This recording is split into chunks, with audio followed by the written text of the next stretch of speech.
everyone. We've had some technical problems getting some of us in, including myself. So we will still hopefully have a few others joining us as we go forward. So I must admit, this is Ed Lindvik. I have never had so much trouble joining Zoom this meeting each time, ever. I mean, I've been on Zoom a lot of times, but for some reason, getting on Zoom for this meeting is very, very difficult. I don't know why. Let's talk about that at the end, Ed, if we could. Thank you. To get this meeting going.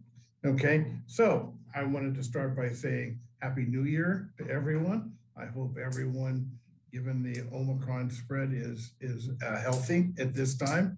I understand, Tess, I see you're back. So I know you've been a little ill in the past few weeks, so good to see your face back. I'm assuming, given the Omicron situation, we will be virtual for next month also. So I'm anticipating that. And I would like to, before we get going into this meeting, it's been a couple months since we met. If I could ask Ken to just give us a brief reminder of our operating principles. Oh, I'm sorry. We got to do roll call. I'm sorry. I jumped ahead of myself. Let's go to roll call. Greta, could you do a roll call, please? Of course. Chair Davis. Here. Vice Chair Saxon. Here. Member Becker. Alternate here. Member Black. Member Blackerby. Here. Member Bonderson. Here. Member Caparelli. Here. Member Durling. Glad to be here. Member Ehrman. Here. Member Elander. Here. Member Gutierrez is not attending, as I understand it. Member Harmon. Here. Member Jordan. Here. Member Lundvik. Here. Member Lewis. Member Miller. Here. Member Tejada. Here. Great. Thank you very much. I'd also like to welcome the newest member of the Harmon family. Jack, is that Jack on your shoulder there, Megan? He's under the cover. I'm sure he'll be making an appearance when he's done eating. Okay. Well, thank you. You can give us give him a warm welcome from this committee for us. Thank you. Ken, it's been a couple months, so could you just take a couple minutes and go over our operating principles that we adopted back in November? And Greta, I think someone has a slide here. I'll put those up on the screen if we could. Great, thank you, and welcome back, everybody. Happy New Year. We've got a big year ahead of us, and we talked about as a group in November, wanting to ground our work together in a set of principles that we would create together. And you may remember that this document that we created came out of discussions I had with each of you, and then also a conversation we had in November. And just in general, to point out that these principles will stay alive in as much as we keep them alive. So I invite you to, I hope we'll revisit them with regularity, and feel free to refer to them in our conversations and to hold us accountable to these. But overall, the list of operating principles that you see here is future-oriented, ambitious but practical, big picture focus, always be learning, inclusivity. We talked about wanting to hold conflict in a healthy manner, in a way that added to our deliberations. Nadra suggested, and we made a nice addition, to talk about having a collaborative spirit, that we would partner well with city staff and with the city council, and transparency. Thank you, Ken. And then just to say on the next slide, we also talked about some principles, guidelines for each of us, that we would work to open our perspective and learn. So not get stuck in one view of our role, but as an advocate for one position or another, or one community or another, but to open our perspective and learn, respectful engagement, mind our contribution, not too much and not too little, and be an ambassador for our committee and its work. Thanks, Dave. Oh, no, thank you. And I think we'll probably do a little reminder at each major meeting that we have in this regard. I think it's quite helpful. I want to note under announcements that we did receive at least 4 email correspondence during the period that we have been off. One from member Lenvik, dated November 13th, relative to parklets. And then we have 3, John Casey, Aaron Ashland, Bob Stout, all basically commenting upon standards on State Street today and the proposed or interim standards going forward. And the thing I want to just note those for the record. I don't know, Greta, if there are any others that we received, but those are the ones which have been distributed to the committee. That's correct, Dave. And I just wanted to make a quick note. All of the public comments are posted on the SSAC website we try to get them up around 1 o'clock the day of the meeting. So if anybody has questions on where they are, they're on the webpage, same spot as you would find the agenda. You'll see a section for public comment, and then they're archived as well. So we have them for prior meetings on the website as well. Great. And then it looks like, it looks like Diane Black has joined us as well. So just wanted to make that announcement. Great. Welcome, Diane. That takes us. Sorry, I'm. Go ahead. No problem. Oh, I just wanted to say I'm trying to follow on YouTube and listen from my phone, and I'll continue to try and get on in YouTube, but it's just not letting me in. Yeah, no, I've been there. I've been there, did that, Diane. So. Okay, well, I'll keep trying. Good luck. Okay. Are there any other announcements, staff or anybody else in the committee? I just wanted to give a couple quick announcements, really just thanks to all of you that participated in the walking tours with Anthony Grumbine. We had 3 tours over the last couple months, and I found them to be really informative, and I hope you all did as well. There were some members that weren't able to attend and have reached out to me separately, and so I'm trying to set up another walking tour in probably in the next couple months. Certainly would like to have another one when the consultant joins us. So you will hear from me again if you weren't able to participate and would like to. And then I just wanted to make a quick announcement. In December, I joined the First Thursday State Street Promenade Market and had a booth out there just to kind of engage the public and talk about the State Street Master Plan. And I will be doing that every month, and I'm attempting to do it every first Thursday. So come on out and say hi, I'll be there. And I'll make sure to send an announcement out in the future as well for that. Fantastic. And thanks, the downtown organization has helped with that as well. So thank you, Robin, for that. Thank you. Chair Davis, if I can make a quick announcement. Please do. Yeah, this Go ahead, is Cliff. Cliff Maurer, Director of Public Works. I think many of you know, but some might not, that Matt Four is no longer with the city of Santa Barbara. It is a huge loss to us, but congratulations to him. He was selected as the General Services Director for the city of Goleta. Last week was his last week with our city, and he starts with Goleta later this week. He's an integral staff member along with Tess and Jason in support of this committee. So we'll certainly miss his great talent and devotion to this cause. In the interim, I've done interviews and hope to make a selection for an interim division manager to replace Matt in the very near future. And then, as always was the plan, that position is going to be advertised. Hopefully that'll be on the street in the next couple of weeks for full and open competition to fill. And given the normal HR process, that's about 4 or 5 months. So I will, through Tess and Jason and Chair Davis, keep you informed. But really tough loss for the city losing Matt Four. Absolutely. Thank you for that update, Cliff. It is a big loss. Matt's a great individual. Congratulations to him. our loss, but Goleta's gain in that regard. We'll look forward to working with him in his new position. Okay, if there are no other announcements from people, just my quick agenda review. I actually had the opportunity, or actually I needed to, last time, go back and listen to our previous meeting in November. And it was interesting to me, and I mentioned this to Ken and Tess and Eli, that when I go back, I realize I'm so busy trying to chair the meeting that I miss a lot of the nuances of what's going on in that regard.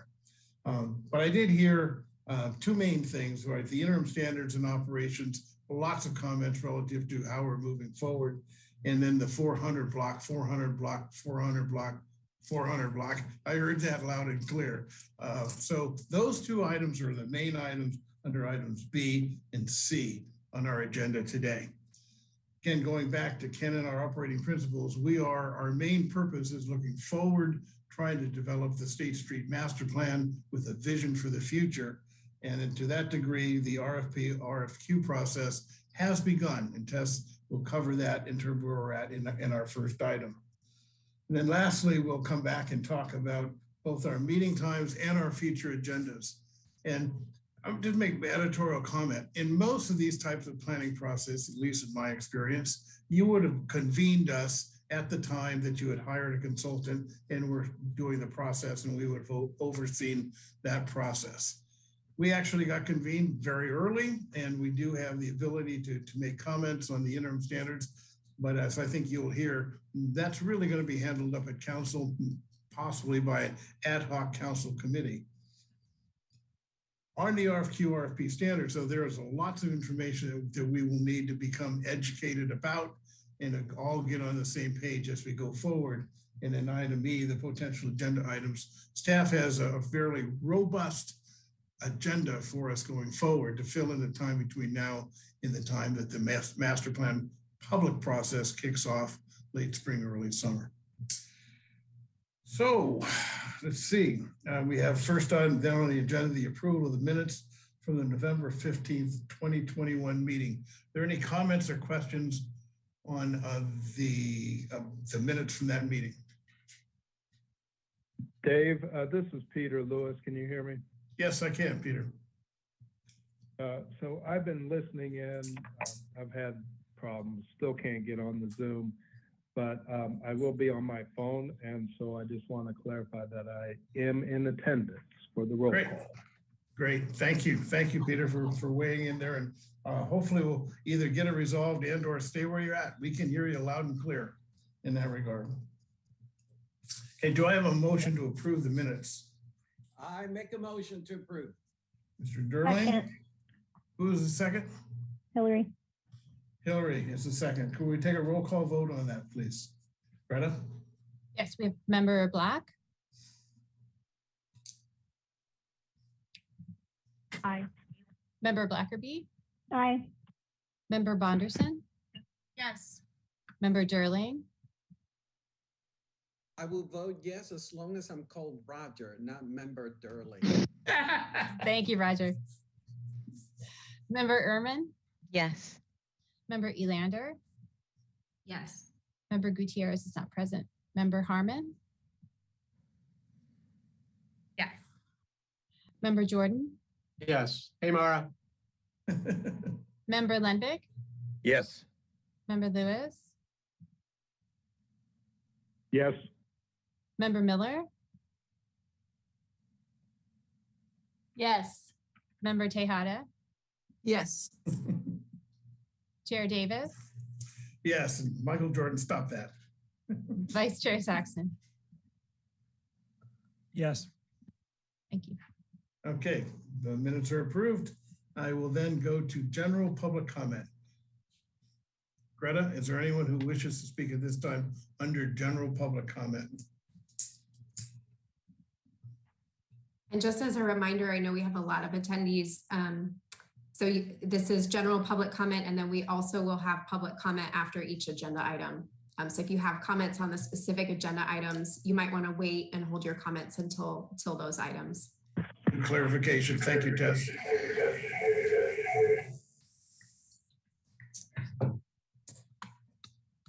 We Greta. We do have one member of the public who has raised their hand. Mitchell, if you're ready to speak, you can unmute yourself and talk. You'll have 2 minutes to speak. Thanks very much. Good afternoon, Chair David and members of the committee, including what may be the youngest volunteer member of any committee. Congratulations, Megan, on the new addition to your family. My name is Mitchell Shervin, and I'm the owner of Bouchon Restaurant at 9 West Victoria Street. I'm calling, as I understand, city staff may soon recommend returning the 0 block of West Victoria Street to two-way vehicular traffic. And I believe a decision to do so at this juncture in the pandemic, and while your committee's work on the master plan is still in progress, is premature. In fact, the city's own State Street Master Plan request for proposals that was just released indicates in its introductory statement the plan should focus on innovative design, flexibility, and adaptability. Simply returning to car traffic on West Victoria represents none of the above, but rather a return to status quo. It's neither innovative nor flexible, let alone adapting to the exciting opportunity the promenade presents. The RFP continues explicitly stating one of the visioning principles is to be people-centric and to give preferences to pedestrians over cars. As West Victoria is included in the State Street Master Plan zone of work, which I understand is the 101 to Sola Street and Chapala Street to Anacapa Street, we feel that we should, at minimum, be able to continue as is until your important work is done. Lastly, we all, of course, appreciate the need for appropriate access for emergency vehicles. The businesses on our block worked closely with the city when West Victoria was initially opened for pedestrians in 2020, and our understanding is that the current safety plan, as configured, works still today. Santa Barbara is indebted to all of you for your willingness to take on this extraordinary project, and I thank you all. Thank you, Mr. Vern, for your comments and for everything you do in our community. Love your restaurant, by the way. Thank you very much. No other public comment at this time Pardon me. Sorry for interrupting. We do have one member of the public who's raised their hand. Interrupt anytime. Yates. Right. Richard Yates, I'll unmute you and you will have 2 minutes to speak. Go ahead, Richard. Hi.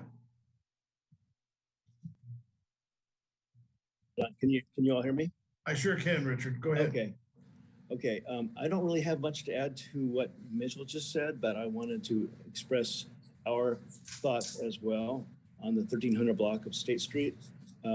We have worked with the city to compromise to allow some traffic to be on the street, and I believe that that's worked well for both us and on Victoria. And I believe that, I think one of the concerns we all have is that the emergency vehicle issue is something that can be handled without having to create another closure of the streets down, or I should say, an opening of them up to full traffic. So what I would like to encourage is what Mitchell has requested as well, that we do not make any decisions at this time to change our parklets and the way that we serve our guests. It would be very difficult to make any changes right now, especially with all the supply shortages, to do anything in a timely manner. So we would request very, very respectfully, because the city has worked very well with us up to this point, that we do not make any draconian changes to the use of our parklets or in the use of the streets as they've been arranged, that we've all agreed to, and that we've sort of had grandfathered in at this time. So that's my comment. I would just really love that to be part of the record, that we allow what we've already set up in place to continue. Thank you so much. Great. Thank you, Mr. Yates. Okay, before I move, Greta, anybody else? No, there are no other hands raised. Thank you so much. Great. Okay, we will then move on to our regular agenda items. Item A is the RFQ status. Tess, you want to take us through where we're at? Yep, so this will be me, a short presentation, but I wanted to just make everybody aware that the RFQ has gone out to the public via Planet Bids. It went out last Thursday on January 6th and is available. I will follow up this meeting with all of you to send you a link for that RFQ. There were a few of you that sent me names of various firms that you were interested in. And so I've confirmed that those firms received the notice along with a number of others through the Planet Bids website. And then on this slide up here, it's just a reminder of the overall timeline. So The RFP will close on March 3rd, and before that, there will be an informational session just for me to answer questions for any interested applicants. And then we're looking at interviews and the selection process likely to occur in the 1 to 2 months following the closure of the RFP, and anticipating a contract authorization and project kickoff in the spring or early summer of 2022. So hoping to really move forward as quickly as possible with this, while at the same time making sure that we get a number of really interesting proposals. This next slide just shows you the timeline that you've seen before, just as a reminder again of kind of where we're at. So we're in the green stage right now, where the RFP is open to the public and will close shortly. And then this is the link that's now available on Planet Bids. If just for anybody that's interested, any member of the public that's listening in, if you are not registered on Planet Bids already, in order to work through the link and submit a proposal, you will need to register on the Planet Bids website. So you can contact either myself or Greta, and we can work through that system with you. But this is the link, if you do have access to Planet Bids, that you would use to get to the RFP. That's really it from my end. I'll just leave up this slide here in case anybody has any questions from the State Street Advisory Committee, and then we can open it up to members of the public. Actually, one other thing, Dave, before I do open it up to questions, I just wanted to kind of re-highlight that the RFQ is really a document to get a consultant to really be evaluating all of the potential solutions and ideas and opportunities that we have downtown and on State Street. The document itself is not meant to identify, that things will or will not happen on the street. It's simply a document to get that process of evaluation flowing. So I just want to make that really clear that there are a number of things in there that we're asking a consultant to really analyze and look at. It doesn't necessarily mean that that will be the end result. It just means that we want to make sure that we have as much breadth and knowledge and depth to what we're going to be doing, and that the selected consultant really will be looking at all the various facets of the project. So just wanted to make sure that was clear. Great. Well, I want to thank you for getting this out on time, because again, I think it's very important for us to be out at the beginning of the year. So thank you for the effort over the holidays to make this happen, Tess. Questions from members of the advisory committee? Comments, questions? Congratulations to Tess for getting that off her to-do list. Okay, I'm not seeing any, then I'll ask Greta. Relative to the public, anyone wishing to speak under this item?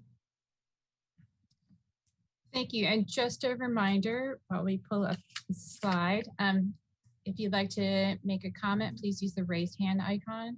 If you're joining by phone, you can raise your hand by pressing *9. I do not see any members of the public with the raised hand. Thank you. Okay, good. Thank you very much. We will then move on to item B. One of our main items here is the overview of the proposed economic recovery extension and transition ordinance. We're going to receive a presentation and discuss public safety access implications for business activities on the promenade and the process to transition outdoor business facilities to comply with the fire access lane requirements. Tess, do you want to kick us off? Thanks, Dave. Yes, so we do have Jason Harris with us today, the Economic Development Manager, and then Dan Henschke, the Assistant City Attorney, and I believe they will be presenting this item, and then I'll also be available. We also have a couple members from Public Works that are on the phone or online as well and can help answer questions. But with that, I'll turn it over to Mr. Harris. Great, thank you, Tess and Ms. Harrison. Good afternoon, Advisory Committee. Happy New Year to you all. My name is Jason Harris. I'm the city's Economic Development Manager, giving the staff presentation. I'll be joined by the Fire Marshal and Transportation Engineering staff, as Ms. Harris mentioned. So for reference purposes, as you all may know, the existing emergency ordinance that allows for temporary outdoor business uses in the right-of-way and on private property adopted in May of 2020 is set to expire on March 8th, just a month and a half out. Staff is proposing and is preparing to present on January 25th a economic recovery extension transition ordinance, thus the long acronym ERETO. I'll just refer to it as the proposed ordinance or the ordinance, to the City Council Ordinance Committee for their review, and to the full council for their consideration of adoption of this ordinance on January 25th. And then as highlighted on the slide, this allows for all of the existing authorizations that the original emergency ordinance authorized to continue for another 22 months till the end of 2023. And this is on right-of-way and parklets, on on-street parking spaces, and even on private property. We have approximately 150 businesses citywide that have utilized this authorization to operate outdoors, principally food service businesses, albeit on 500 block of State Street, we have 2 retailers that have outdoor business facilities. The main difference of this ordinance compared to the emergency ordinance is we are now looking to make some modifications to configurations, really addressing public health, safety, welfare concerns, specifically related to emergency access and circulation requirements. Next slide, please. So as such, when downtown State Street closed in May of 2020, that emergency ordinance was in place for 4 months. It was adopted in late May, and it went through to September. And at that point in time, the fire department was supportive of a 14.5-foot fire access lane down the street for operations. Now that we're recommending almost a 2-year extension of this provision of continued closure of State Street and allowing business to operate outdoors on the roadway, our fire department's looking for a full regulation 20-foot fire lane in a clear vertical height of 13.5 feet clearance through the center line of the street. That was another modification that was made in those early days of the pandemic, is a meandering fire lane, as it were, recognizing we had parklets on one side and not the other side of the street. Another substantive update, and this has really been evolving going forward, is looking for all the what we call outdoor business facilities, because again, these aren't parklets. Parklets are really an extension of the sidewalk on an on-street parking space on an active roadway. In the case of State Street that's been closed, we refer to them as outdoor business facilities. But we're looking for those to become portable. So any new facilities created as of January 25th would be required to be portable. And then we have a provision in the ordinance, and I'll speak to it further, that existing transition over this 2-year period of time. We're also looking to reopen closed streets. I'll speak more to that, as well as prohibiting outdoor cooking that's been proposed in some of these spaces. Next slide, please. So speaking to those other roadway closures, again, the early days of the pandemic, we had some provisions of other roadways closed, the 0 block of West Victoria, 1300 block of State Street. That's the first section of State Street that has on-street parking and is not formally a part of the closed section of State Street. And then we made 2 other minor street closures in the funk zone. So we're seeking, our transportation, fire, emergency personnel are seeking to reopen those streets for emergency access and full circulation. And that would be in effect of March 8th taking effect of reopening those roadways. And just to give context, we have 5 businesses that have outdoor business facilities in those roadways that would be impacted. Within those areas, there's also businesses that have parklets, like Carlitos or Jane's, and they would not be impacted because they're already designed, configured as a parklet, aka they're utilizing an on-street parking space effectively. Next slide, please. So for the State Street Promenade emergency access requirements, again, I reference that 14.5 foot that we have today.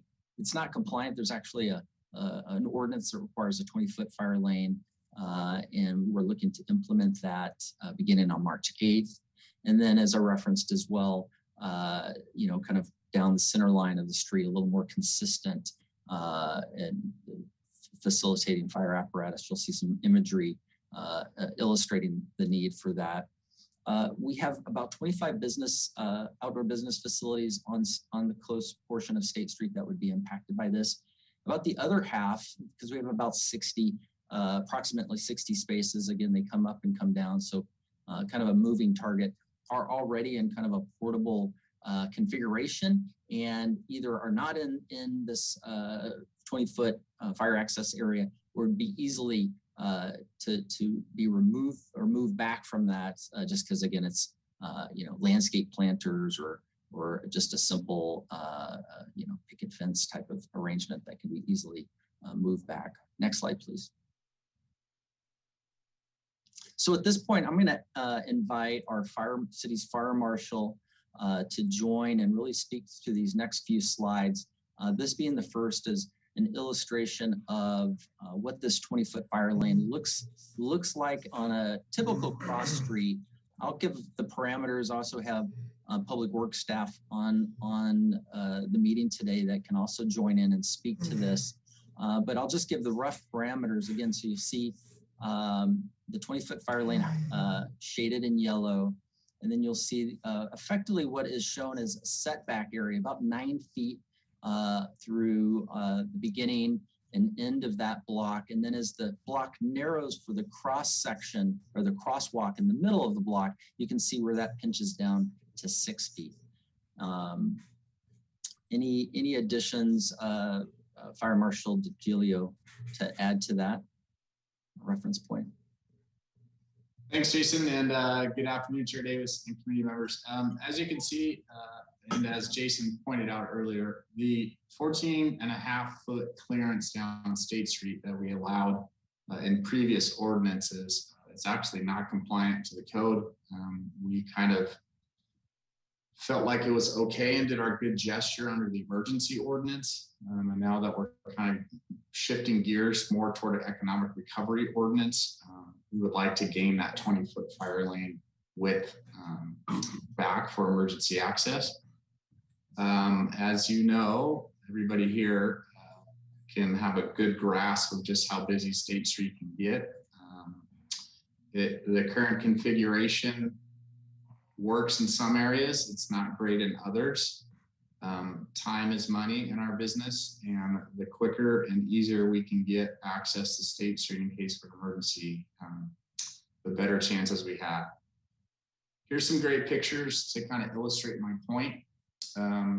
Although you might look at these pictures and say, yes, our fire apparatus can fit down State Street, we have zero working area to actually perform the duties we may or may not need to utilize. For example, the Granada building with the picture on your left there is the aerial truck with its ladder extended. And even though the truck can fit down State Street, it needs a lot more width to put out its stabilizers, to get equipment out, to perform at its fullest capabilities that it can. So just one of the quick kind of pictures we took to illustrate the point of obtaining that 20-foot width clearance down the center of State Street.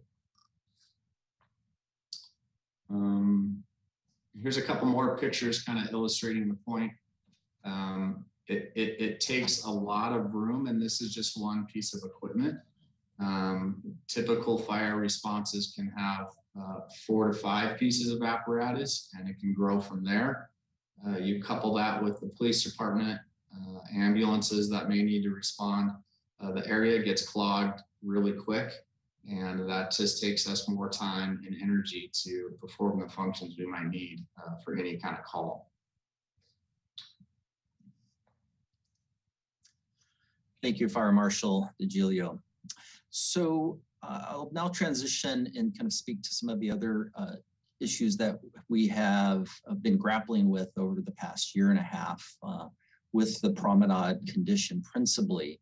And these are really in kind of broad sketches, broad change of use. We had a functional roadway prior to the pandemic. We closed it to create the the pedestrian promenade and allow for businesses to expand out into the roadway to operate.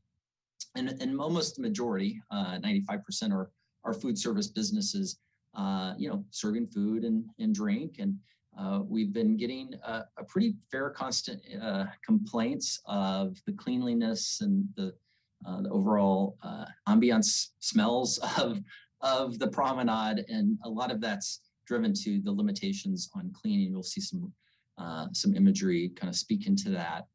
We've also changed the condition, as I've referenced.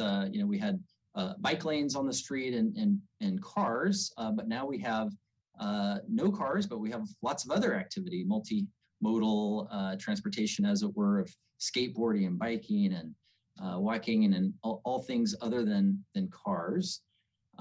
We've also not had parades, festivals, and special events, but we're very desirous to facilitate that. Our public safety personnel and multi-departmental staff that are involved in coordinating and overseeing these types of events are very concerned about having the combination of uses, people dining, outdoor business facilities in conjunctions with large events, large number of people, both for an emergency access standpoint, as well as just adjacency to those uses. So that's a constraint that we have identified that we're looking to address. And then just lastly, the concept of portability, where we have more nimbleness in the ability to have a short-term removal of outdoor business facilities to facilitate cleaning, maintenance, as well as hosting parades and festivals. Again, allowing the use, but having the ability to remove it as needed. Next slide, please. And here's just a collection of imagery that our public works departments provided. You can see the level of maintenance that we do perform, everything from the landscaping to the street cleaning, and we're doing that around the facilities, but don't have an ability to clean under them by any means. Next slide, please. And then what's always been on our going concern, has been our storm flow. We do not have storm drains on State Street. The street is the storm drain. And so when we do have large water events, obviously there's does create a case of flooding, and really have a concern of flooding into adjacent businesses as water backs up and exceeds the curb. Next slide, please. So as such, the ordinance is looking to transition to portable equipment and furnishings. As I mentioned, about half of the outdoor business facilities on State Street already are in this condition. As we transitioned over the changes of the guidelines, we have been moving towards portability. We're working with a group of architects to update those guidelines, and during that process, that's when there was a desire to have more portable design features incorporated, and that's where we saw many businesses incorporate those, the umbrellas and the planters, whatnot. This also does facilitate all of the challenges and issues that have been referenced along the way. The one question that we're posting to council is when to require existing facilities to transition. And principally, we've broken it down into really into three potential dates.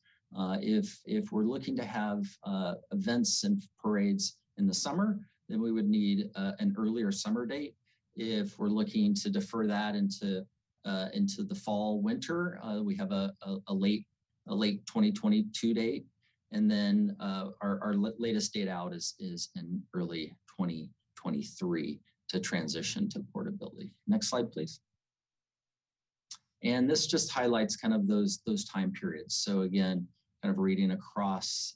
So new facilities as of January 25th, we're looking for portability of any new facilities. The fire lane would go into effect on March 8th in all across the board. And then for existing are those three dates that I was referencing in the last.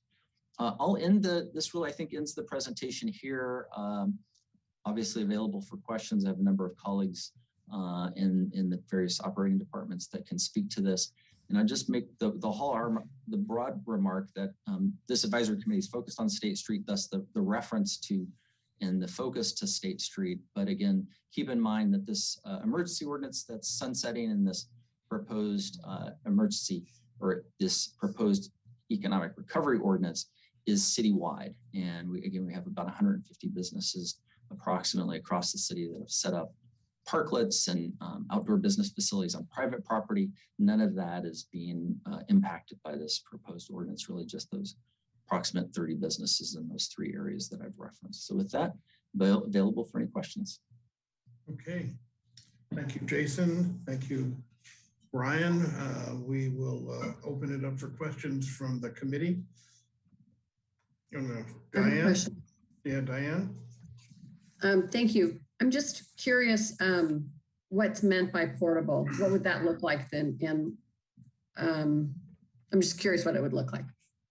Yeah, so the ordinance defines that in very broad parameters as portable, meaning that you would not need heavy equipment to move any of the, so when we define it, an ordinance is really a legal document, and so it's legalese.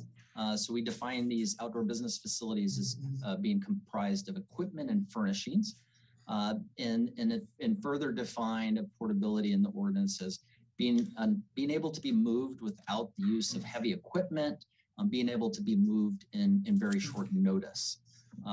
That's kind of in the legalese. On the practical point of time, I kind of highlight a variety of businesses that have already adopted a portable design where they don't have any structures typically, that they would have a landscaping, planting, just lighter, more nimble furnishings and using umbrellas instead of roof structures, et cetera. The idea that if there was a major event being planned or a major winter storm, or we had a special cleaning, we'd be able to give notice to all businesses. They'd be able to pack up, move for the day, the afternoon, to facilitate those activities. And more importantly, be able to move again easily out of the fire lane when it's implemented than what many of these structures are going to have to take a little bit more involvement from. So hopefully that helps define it for you. Ken, you have your hand up. I think Hillary was up first. Go ahead. Oh, sure. Thanks. So I had a question about the fire lane. The 20-foot width makes sense. You'd mentioned there needed to be a certain clearance up above. Makes sense for ladder trucks and things like that. What was that? And also, do the string lights across the street, would that be effective? Yeah, so I can answer the question, and then our fire marshal can add on. So the clearance, vertical clearance, is 13.5 feet, and the string lights that are across the street today are above that height. I was actually out on State on Thursday, this past Thursday afternoon. The fire truck, the engine, the ladder truck, which we have 2 of, was making a pass through, and they train frequently due to the tight confines and the limitations of workspaces, as our fire marshal was indicating. So they're actually out there fairly frequently, putting up the ladder and maneuvering just to gain skill and experience, working within that parameter. Sorry, I didn't see Hillary. Your hand blends into your stacks behind you.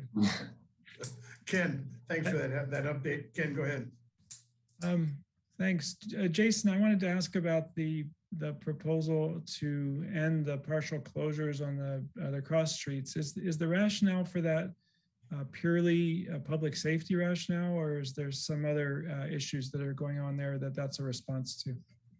It's a combination, Mr. Chair and Vice Chair. It's a combination of emergency access and circulation.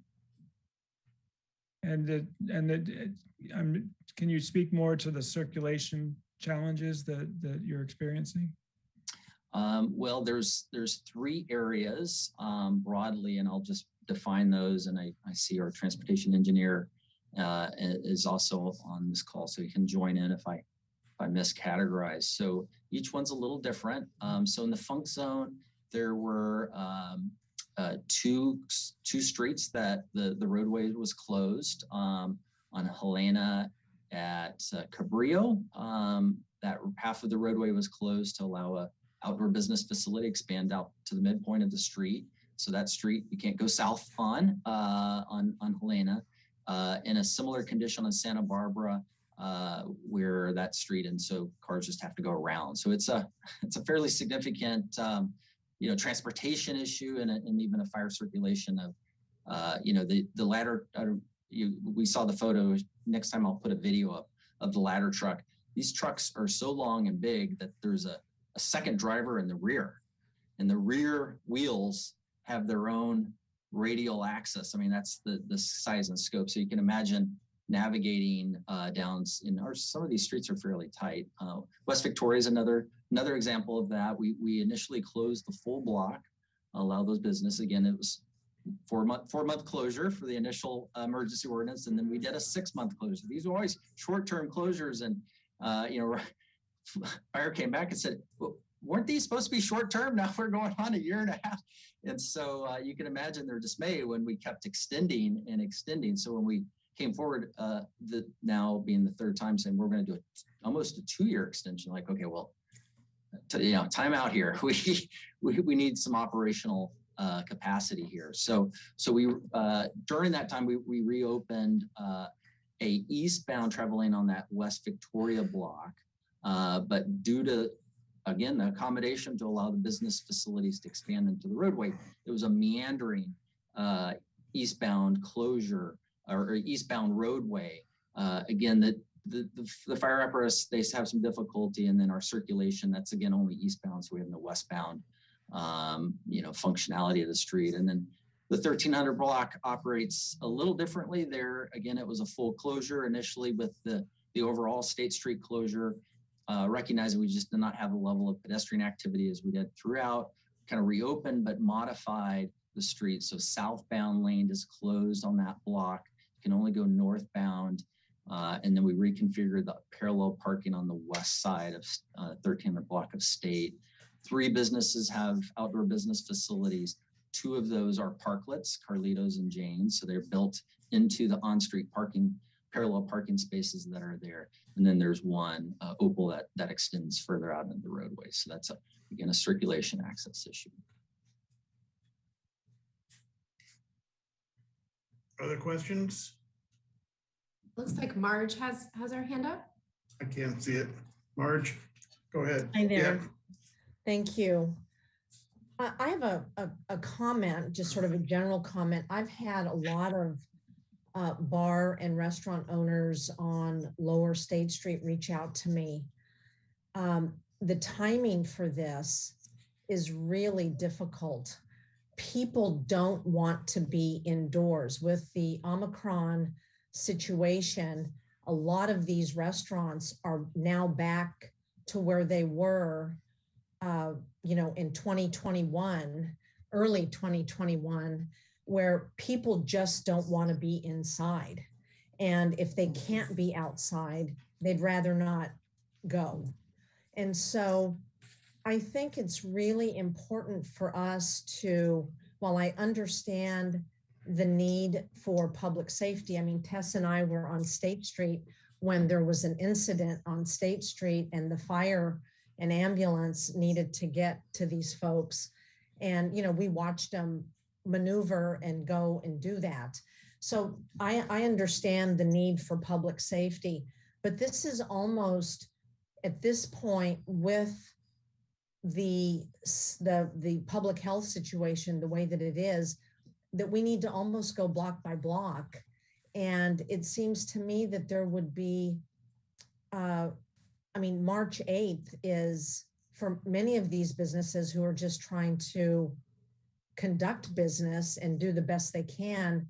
This would be a huge, issue for them, and in their ability to even execute. So, I know, and I don't own the public market anymore, so I'm not speaking as I'm not wearing that hat as the owner of the public market. But from a practical standpoint, I know that Scarlet Begonia was taking down her parklet, which really opens up that block now. So there isn't the maneuvering that needed to be done before, because you don't have 3 restaurants on that street. You have 11 restaurants and soon to be 13 restaurants on that street. So I just think that in the spirit of collaboration with the business owners who are struggling again with what's happening, I think we really need to put our thinking caps on. No, thank you, Mr. Chair and Committee Member Caffarelli. Thank you for the comments. Clearly understood. I'll make just a couple of observations. You know, I wouldn't necessarily put this as a condition, but you know, my colleagues in fire, police, and transportation were very concerned of a 2-year extension with the status quo with the limitations that what we have in existence jeopardizes their operations, city's operations. So that's kind of just broad reference why this is being recommended. Second, even though we are in a current surge, I think this is what our 4th wave, virulent nonetheless, but I think the substantive difference where we're at now versus where we were in 2020 is in 2020, businesses, and the reason why the original emergency ordinance went into effect is businesses had a public health order. You could not operate indoors at all, if we all recall. It was only takeout delivery for many months, and thus the genesis of State Street, the genesis of this emergency order. We don't have that operating condition today. But I'm not meaning to be argumentative, just giving the observations and perspectives as we try to balance, I think really to a certain extent, competing needs, right? Businesses have an interest to operate outdoors and utilize space. I would just make last observation of, there's many cities that I monitor, their responses to the COVID, and many cities have already started to end these programs. Paso Robles ended theirs, Hermosa Beach, Manhattan Beach just ended theirs recently. And so we're recommending extending the allowance, and all the businesses that are operating outdoors are continued able to, and they aren't losing their space. They just need to make a modification. So we're not saying there's no use of the right of way in these locations. It's just that we just need to share the space. And in this case, we need to get some of that space back for city operations. Okay, I have, and hopefully I have them in the right order if they came in. Kristen, Roxana, Nadra, and Robin. Kristen, go ahead.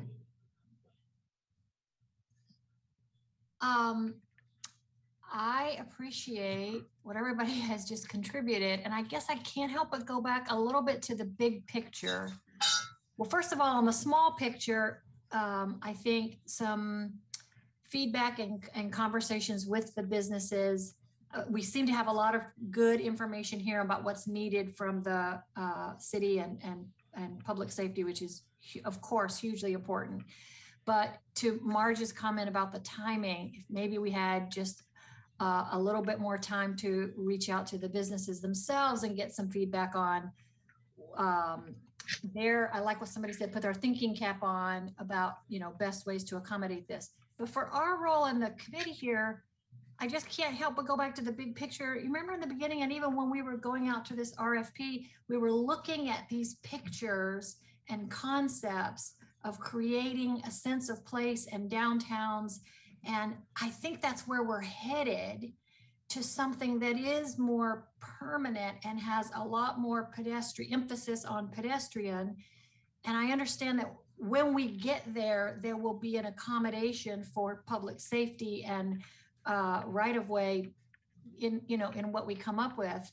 So if right now for 2 years, we kind of make everything temporary and I'm just trying to reconcile this idea in our minds of what we were trying to create and then what we're doing on March 8th, which is something that doesn't seem to be heading us towards that. It seems to be a stopgap measure, but for 2 years. And I don't have a great answer for this, but that's my question.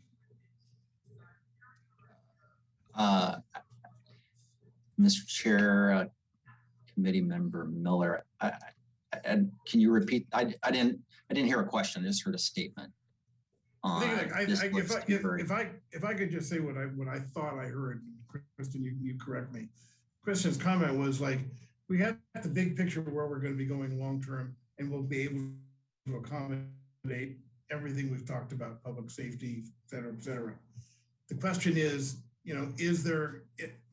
is March 8th too soon to try to push these things to the business community today? And is there a way that we can basically be more flexible going forward? Kristen, does that catch the gist? That does catch the gist, and it's particularly because of making everything portable and the 20 feet, that both of those seem to go so far, in a different direction from where we are now. That's where I guess my concern and question is can we be more flexible? Well, in the regards, the city has an existing ordinance that we have to maintain 20-foot fire lanes where we have development.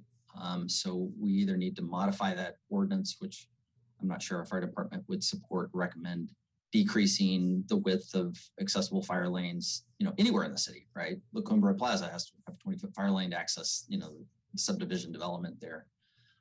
So I'm not sure there's a negotiation on a modified 20-foot fire lane, and they wanted a 20-foot fire lane last year.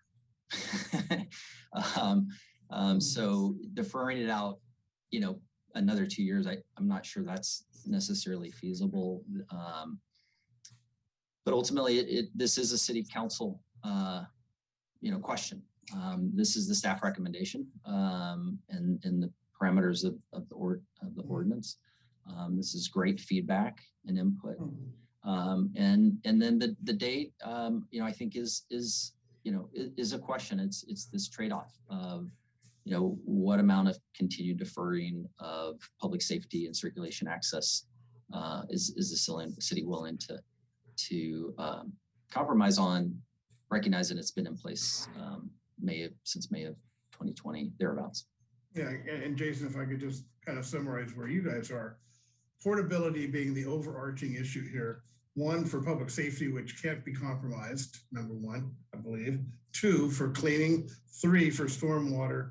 And then 4, essentially for parades and other type of public activities that people may want to pursue in the next 2 years. Correct. Great summary. Okay. Thank you, Mr. Chair. Great. I'm at Roxana, followed by Nadra, and then Robin.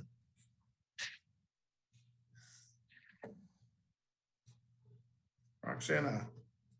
Hi, just checking my mic. Can you hear me? Oh, yes. Good. Wonderful. Thank you. Nice to see everyone. Happy New Year. So I have a question probably aimed at Mr. Harris or potentially maybe for Tess. I'm not sure.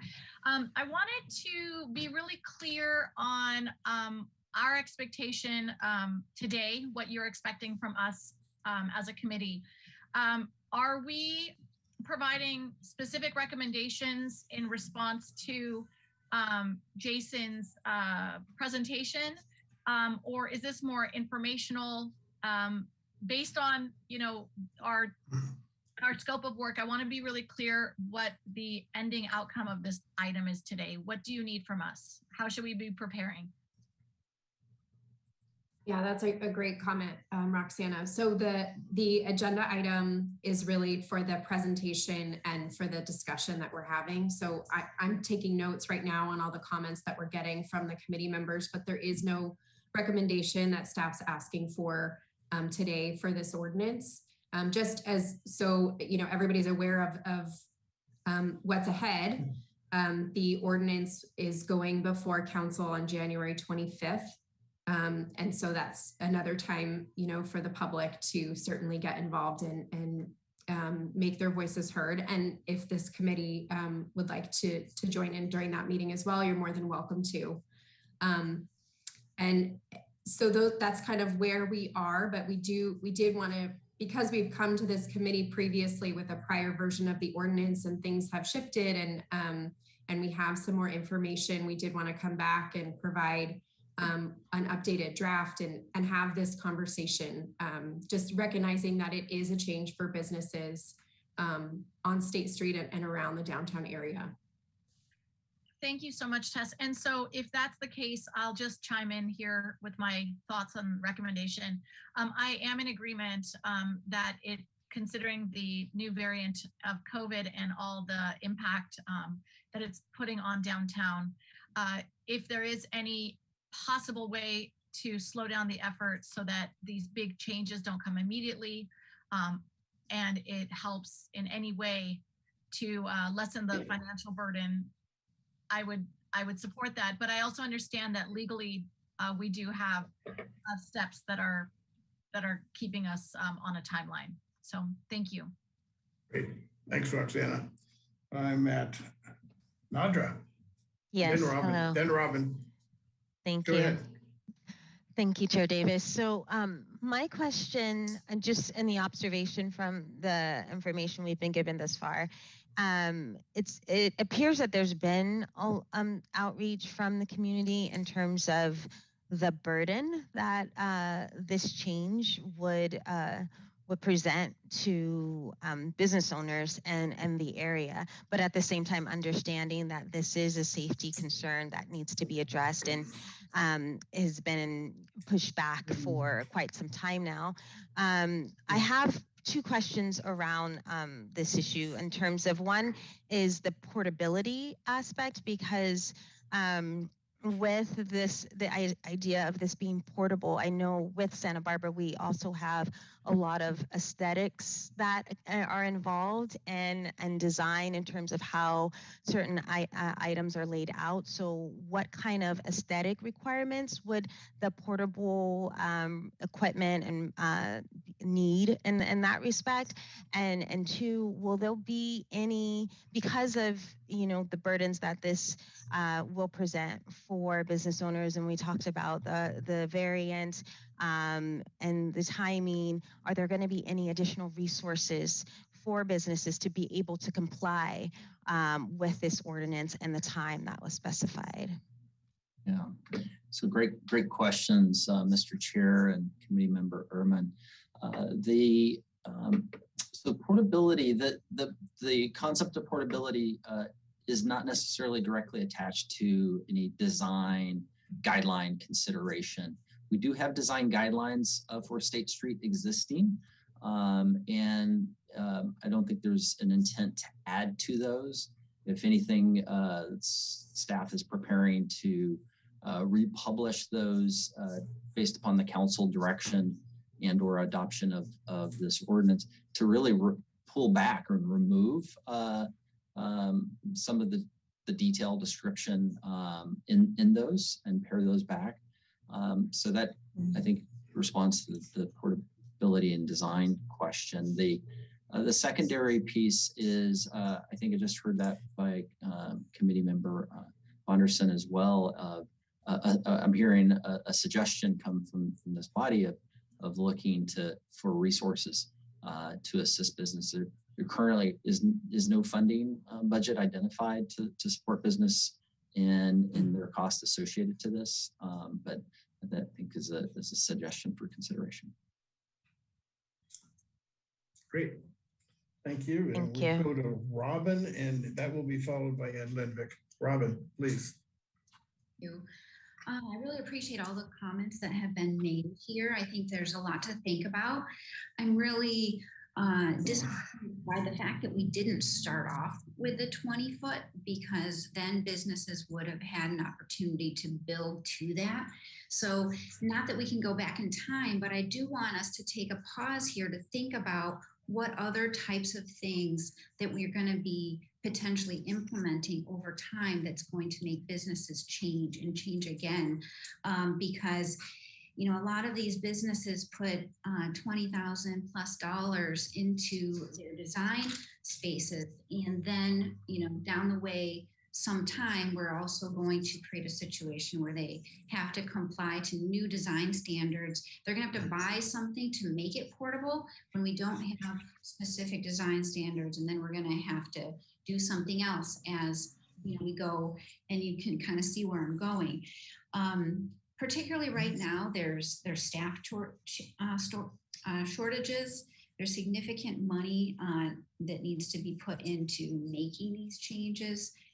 And there's significant uncertain business conditions that people are needing to handle right now.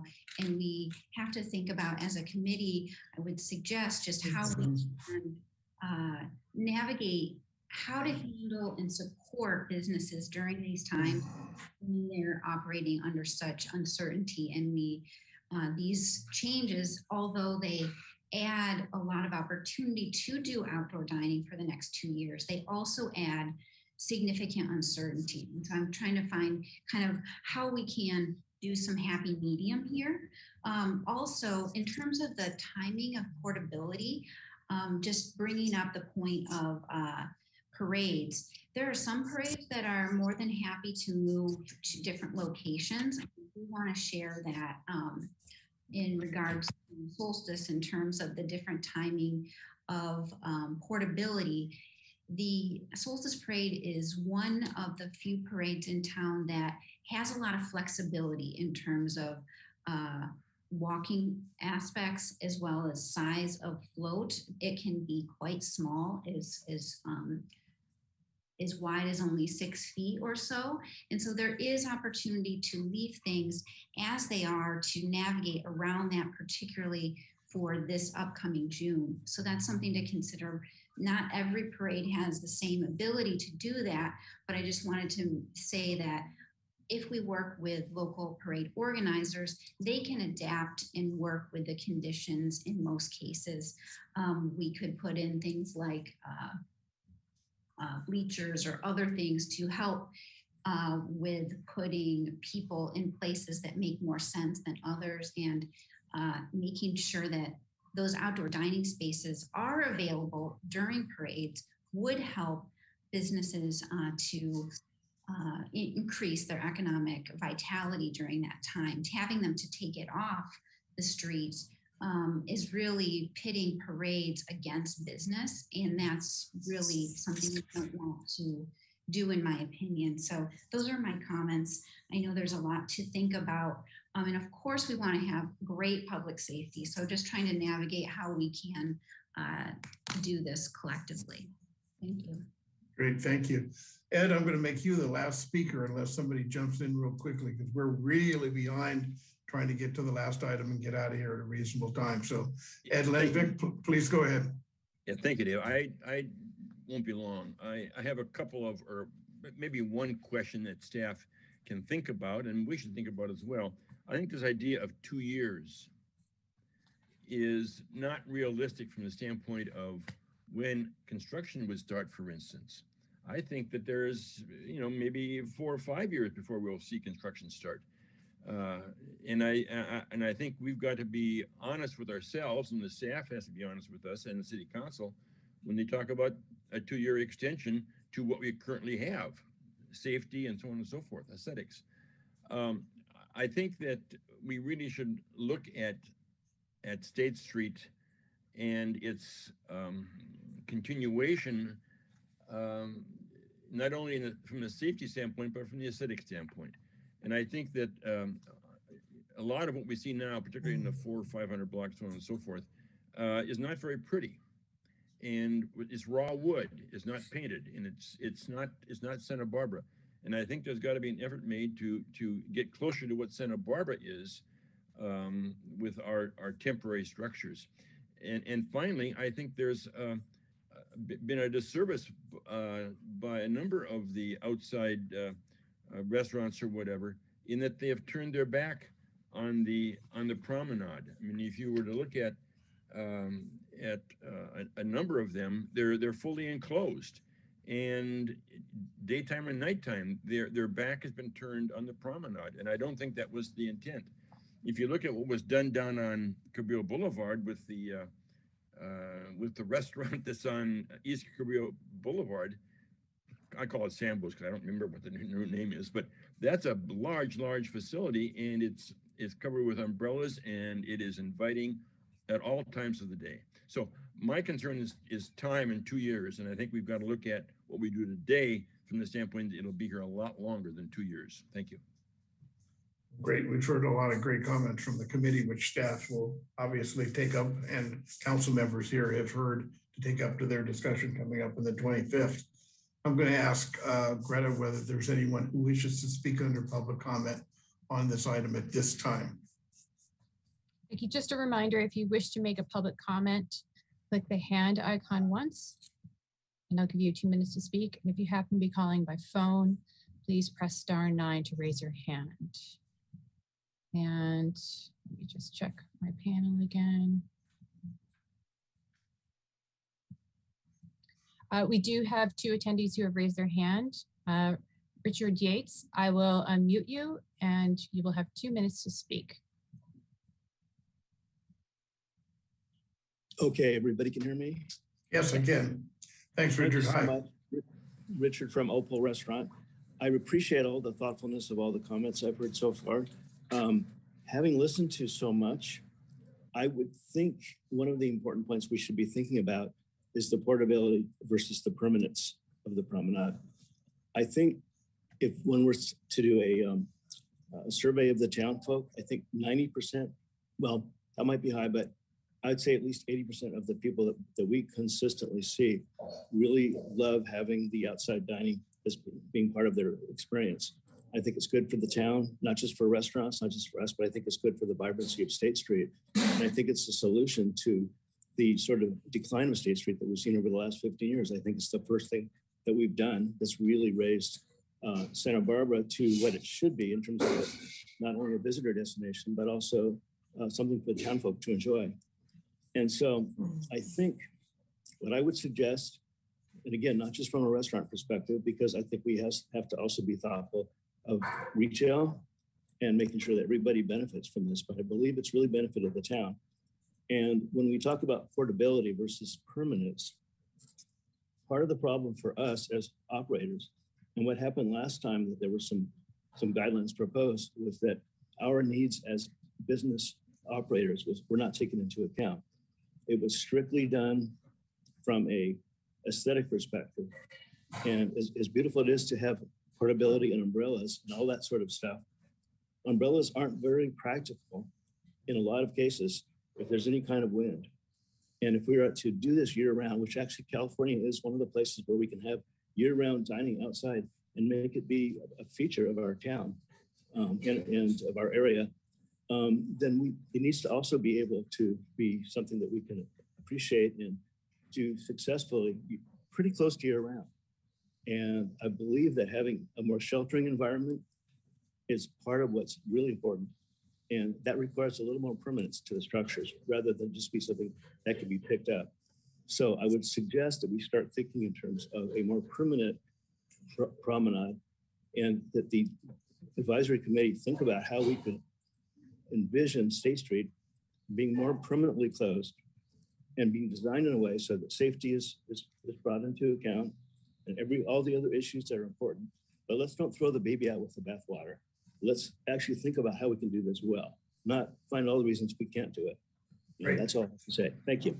Thank you, Richard. Thanks for your comments. Greta? Yes, we have one more member of the public who's raised their hand. Trey Pinner, I will unmute you and you'll unmute yourself and have 2 minutes to speak. Please go ahead.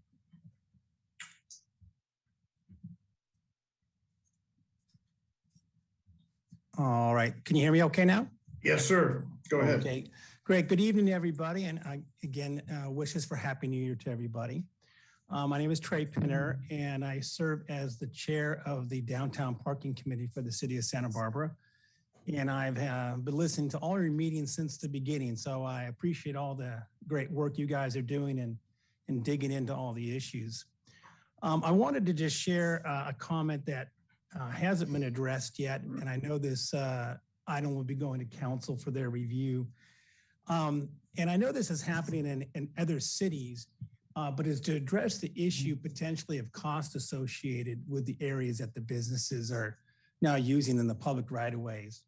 Our role as Downtown Parking Committee, we are currently the area responsible for the maintenance and oversight of the plaza. And we have seen an increase of expense of having to maintain the plaza now that we have so much more activity in the plaza. So I just wanted to bring the attention to this committee that it might be important to start thinking about, is there a cost unfortunately associated with using these additional areas of growing the restaurants and businesses outside of the sphere of their regular building footprint? So I am very supportive, and we are very supportive at Downtown Parking of the parklet use. As Ms. Elander commented, many of these businesses are spending a lot of money on these areas, and they want to know what they're getting. They want to kind of get some consistency going, and I appreciate that, trying to balance the emergency concerns here. But I did also just want to raise the issue about going forward and the economic impact that the parklets may have. Thank you. Thank you, Mr. Pinner. Thank you for your comments. We will close this item, and I want to move on to item C. Item C is public safety access needs and traffic circulation considerations related to the closure of the 400 block of State Street. This is going to probably take at least a half hour, so I'm wondering if committee members are going to be able to stick around for another 15, 20 minutes. We're going to run late tonight for sure, so stick around if you can, because our last two items obviously are our future meetings. So with that, Mr. Chair, I had a process question. Go ahead. Just wondering. So I noticed on the last item we were we thought giving questions, but then people sort of devolved into comments before we took public comment. So my question is, as chair, what is the process? Because had I known that, I would have given comments. I don't care now, it's fine, but I just want to know for future items if it's sort of loosey-goosey, or if we just do questions and then comments after. Well, again, on these two items, since they're just straight presentations, I was taking questions and comments at one time. And I think I said that. If I didn't, excuse me. But when they're just a presentation, there's not a recommended action, and we're simply basically I'm going to basically take questions and comments together if that works for people. But obviously, if I missed something, Hillary, raise the hand and we'll jump back and come backwards. So thanks for the question, though. Good question. Hillary, if you want to provide me with your comment after, or we can chat over the phone if you'd like later this week, I'm more than happy to do that. No problem. Okay. Moving to the next item, Tess. Yeah, so our next item is going to be on public safety access needs and traffic circulation, really pertaining to the 400 block of State Street. We have Derek Bailey with us here today. And we also have Jessica Grant here with us today, both from Public Works Transportation.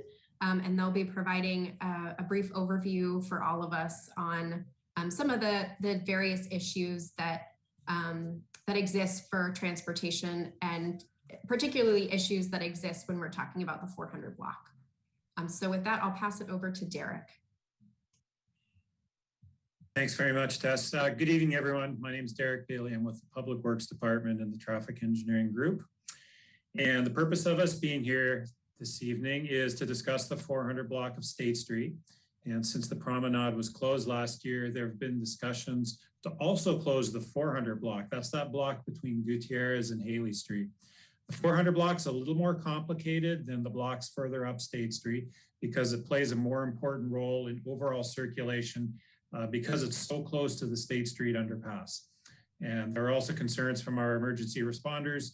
We're here today to describe why the 400 block is important from an emergency responder perspective. But it's appropriate to be thinking about the 400 block and how it's going to play an important link between downtown and the waterfront and funk zone areas. So just to kick us off, I'm going to turn it over to Ryan from the fire department just to say a few words, and he can talk about just why the 400 block is important as far as moving their resources back and forth. And then Sergeant Mike Brown from the police department. I know he was having some connectivity issues, but if he's available, be good to hear from the police as well. Ryan? Great, thanks, Eric. Good afternoon, or do I say good evening now? We're getting close. We're getting closer to the evening time.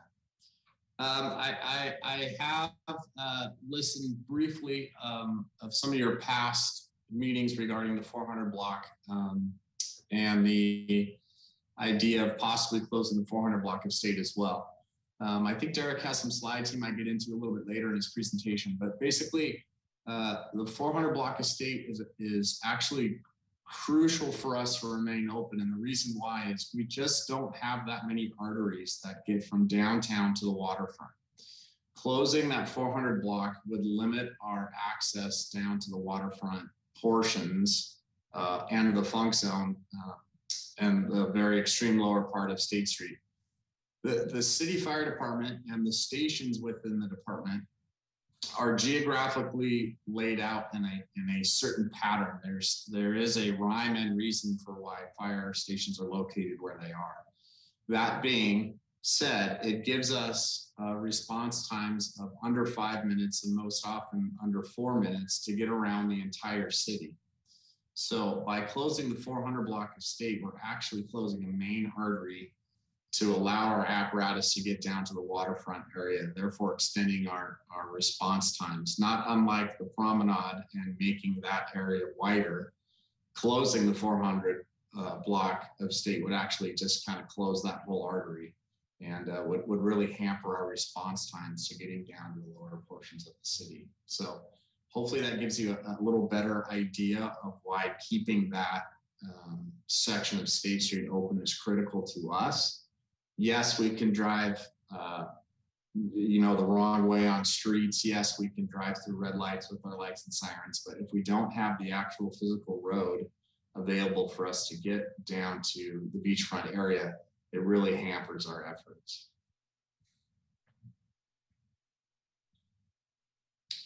Thanks, Ryan. Sergeant Brown, are you on the line? Are you available? Yes, can you hear me? Yes, perfect. Thank you.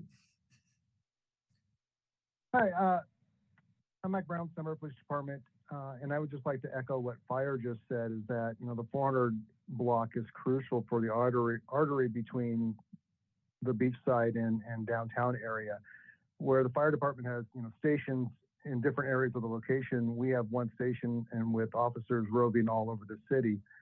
And if there's a major incident on one side of the freeway or the other, it would take us much longer to get to that incident if we don't have that main artery of the 400 block going under the freeway. And, God forbid, if there's an incident such as an active shooter, that means seconds, every second is a life, not every minute. So that is really crucial for us to keep open for emergency traffic. Great, thank you. And I know that there have been some ideas batted around about potentially making streets two-way that are currently one-way. I'm going to quickly walk us through all of that and just why it's not as straightforward as it might seem. It's definitely something that we should analyze and consider, but just to help everybody wrap their heads around kind of what we're struggling with from a circulation and emergency response perspective. Before we get into that though, we'd just like to let the committee know about a project that Public Works has been working on for a few years to create a safe, inviting way to connect downtown to the waterfront and funk zone areas under the freeway, called the State Street Undercrossing Project. And I'm going to show you a few images of the project. Oh, I'm sorry. Could you advance slide, please? Yes, and then one more. Thank you. So this is an image of the project that's being designed right now. This is looking from Yan and Ollie Street up towards downtown. So we are planning to take some roadway space and widen the sidewalks. And if you could advance one more slide, please. Great, thank you. This image shows the widened sidewalk area. So these sidewalks going under the State Street Undercrossing right now, they're very narrow. During summer months, there can be nearly 10,000 pedestrians a day walking underneath the State Street undercrossing. So the sidewalk width really doesn't match the pedestrian demand that's out there. Local architect Jeff Shelton has developed a design for the new handrails, and notice the decorative tiles that will clad the columns underneath the undercrossing. This project has received project design approval from the Historic Landmarks Commission, and we're working towards final design and approvals as we speak.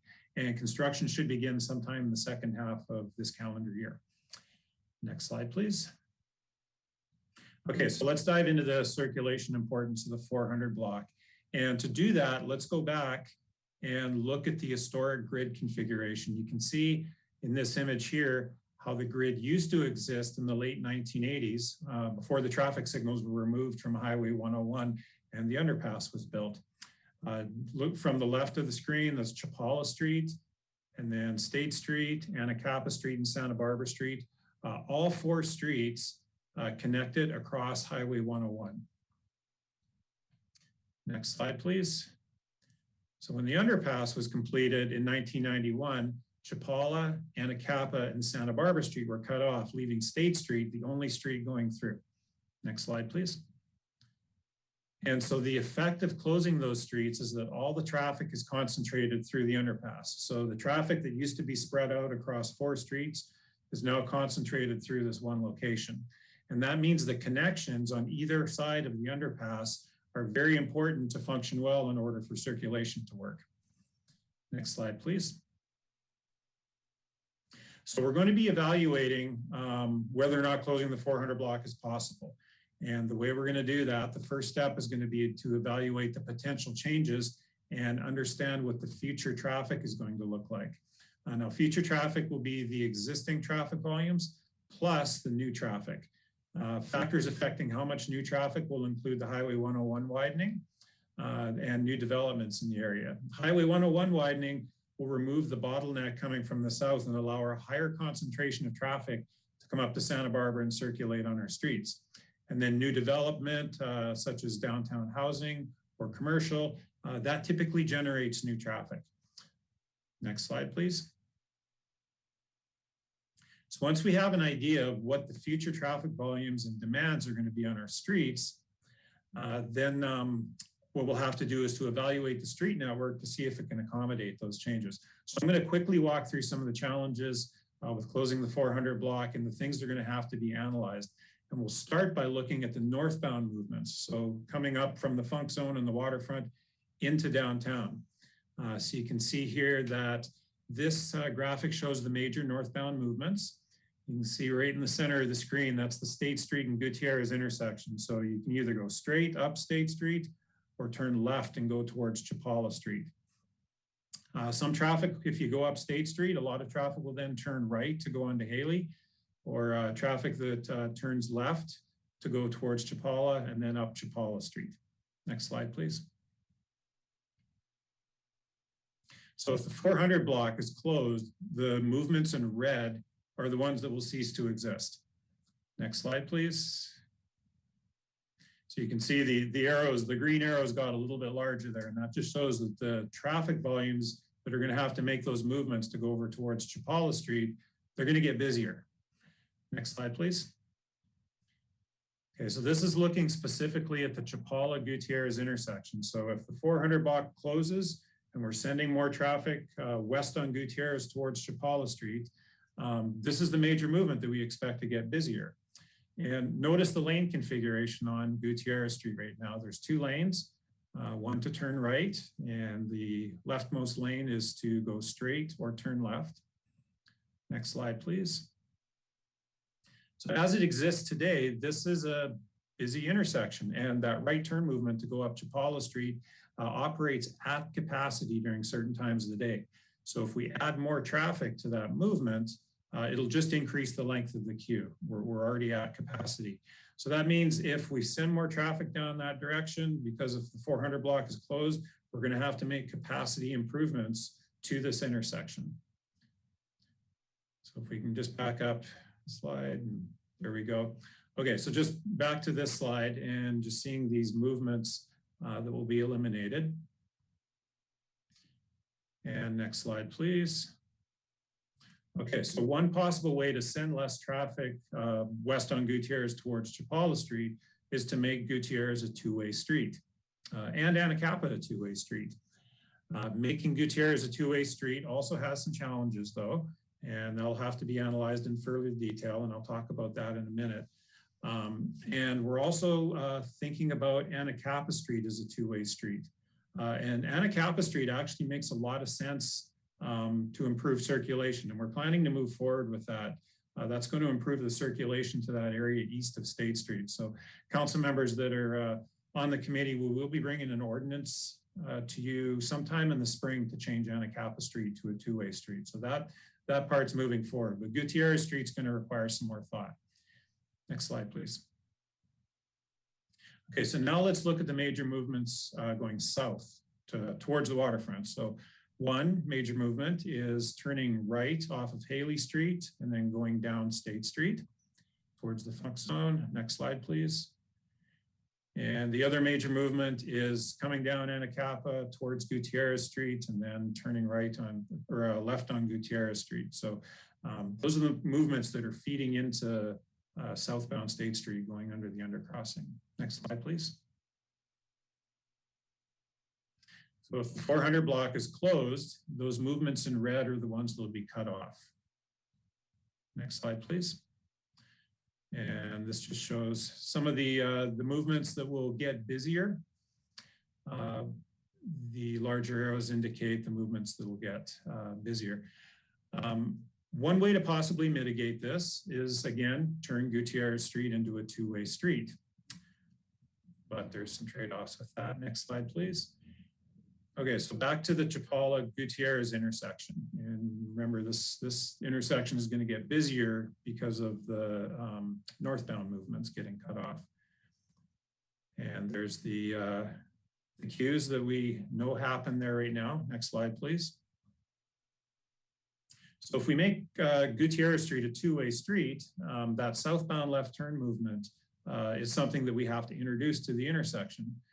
The challenge is, though, if you look at the lane configuration on Gutierrez Street, there's no way to accommodate that traffic. There's no accepting lane on that side of the intersection. Next slide, please. So that means we have to concentrate all that traffic into one lane on the north side of the road. That's our challenge. We're adding traffic to certain movements, yet we're taking lanes away in order to make Gutierrez Street a two-way street. So that's something we're going to have to analyze. Next slide, please. And again, there's that queue that we know exists, but would have to be concentrated into one lane. And then if we look at the State Street and Gutierrez Street intersection, these are the lanes and the movements as they exist today. And if we move one slide forward, yeah, there you can see the movements that will get cut off if the 400 block is closed. Next slide, please. So again, if we make Gutierrez Street a two-way street, we have to shift all the traffic up onto the westbound side of Gutierrez Street and eliminate one lane in order to accommodate that two-way street. That's going to cause some congestion. There's no way around that. It's just a matter of quantifying how much that congestion is going to be. Next slide, please. So this is just an overview of the movements that we get cut off and the movements that we would have to accommodate, and potentially using Gutierrez Street as a way to mitigate that. I do want to point out, though, that there is, we're quite sure that by eliminating some of the lanes on Gutierrez Street to make it into a two-way street, we are going to be creating some congestion on Gutierrez Street. And back to the police and fire's concerns is if they have to move back and forth across the freeway and access the State Street undercrossing, they're going to be fighting through that congestion with everybody else. And so that's one of our big concerns that we're going to have to analyze and quantify in further detail. Next slide. So just summarizing again, here's the steps needed that we're going to do to analyze this area. We need to know the future traffic demands. This is going to be a very permanent improvement, and it's going to last for decades to come. So we need to know what the traffic volumes are going to be in the future. We need to analyze the intersections to determine if it's possible to provide adequate capacity. And then we need to analyze the impacts on emergency response times. And we're talking about additional travel distance, about potentially having to go around blocks, or additional travel time, or both. And as well, transit and active transportation needs. Next slide. But it is, again, very important that we talk about the 400 block and just the importance of the 400 block, of how downtown is linked through the 400 block to the funk zone and the waterfront. And the way the 400 block is laid out right now, it's 80 feet wide from building front to building front. The roadway is 50 feet wide, and then the sidewalks are each 15 feet. So just other possibilities in case closing the 400 block fully is not possible. If we move to the next slide, please. Perhaps we could widen the sidewalks. You know, the roadway could perhaps be narrowed down to around 32 feet, and taking those sidewalks from 15 feet up to 24 feet provides a lot of opportunities for streetscaping, outdoor dining, and just a better pedestrian experience. Another possibility is perhaps the 400 block could be a one-way street. Just some things to think about. As we know, there's going to be some challenges, circulation and emergency response wise. Maybe there's some other things that can be done to really enhance the 400 block. And that's the end of my presentation. And we're here to answer your questions. Thank you. Great. Thank you, Derek. Before I open it up for the committee, Derek, do you have any tentative schedule for the timing on this study? We're probably looking at summer or fall. The most time-consuming thing is going to be to get those future traffic volumes and understanding what those are going to be. There's a separate city effort going on right now to do a citywide traffic model update. And as part of that, this specific area of the city is going to be analyzed in a little bit more detail. So we're expecting that spring, summer. Once that's done, then we can move into more detailed analysis. Great, thank you for that. Okay, I am now going to open up to committee questions and comments. Please. Okay, I'll try to catch your hands as you raise them. I see Marge's real hand up, Robin's real hand up, Ed's hand. So Marge, Robin, Ed. I'll start right there. We'll see what else happens. Go ahead, Marge. Derek, thank you for the presentation. I do have a couple of questions though, and one of them might also be for Tess. Were traffic demands analyzed when the general plan update took place to take into consideration, you know, downtown housing, the various zoning for blocks and the, you know, different things that were considered during the general plan update? Great question. Yes, thank you. It was. What's changed since the general plan, though, is that we can now accommodate more housing downtown. So that's something that's going to feed into this new traffic model, is just what the development potential is downtown under the current rules and zoning. Okay. And Tess, wouldn't it be correct to say that many of these questions would be taken up by the master planning consultant, because they would bring to bear transportation, you know, lots of things that they could work with city staff on looking at these various items? That's correct, Marge. Yes. So, so one of the, you know, really we were hoping we had Derek here to really give us that overview, just to make it clear that there are a lot of different challenges that that we face as a city when contemplating a closure for the 400 block. And Jessica and Derek's team have really been looking at various options and possibilities, but it's not something that can be done as quickly as some of the temporary elements that have occurred on the State Street Promenade. So I would envision that the master plan will be looking at this in much more detail, but we wanted to start to have this conversation because we know it's an issue that has been coming up at this meeting and at council, to start to kind of have a dialogue and get questions and have comments so that we can move forward when we are ready with a consultant on board. Okay, thanks for that. And then I just have two more quick questions. The widening of Highway 101, Derek, are there any through streets like Garden contemplated when the widening of 101 happens? Yes. So part of the traffic model too is also going to, in a little bit more detail, quantify the additional traffic we're expecting on city streets. There was some work done as part of the Highway 101 environmental impact report. Most of the heavier concentrations of traffic are going to be towards the east end of the city, like Cabrillo, Salinas off-ramp, Milpas, kind of those areas. And then the impact on the off-ramp lessens the further away you get from the highway widening. Okay. Certainly it affects mainline operations. Okay. I mean, I'm just thinking in terms of public safety, police, fire having to get to the funk zone. You've got the Garden Street, through that they can take and then turn on Yananali and, access the funk zone as well. And then just out of curiosity, how wide is the 00 block of West Victoria? How wide is that street? In the section of the block that's in its original condition, not down towards the theater, I believe it's 42 feet wide. And then do we lose about 10 feet when we get down by the theater?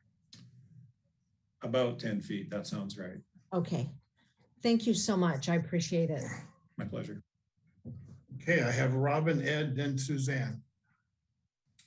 Hi, Derek. Thanks so much for putting together this presentation on a pretty complex area, but very important to downtown. I had a couple questions regarding the section of Gutierrez that would need to be reconfigured.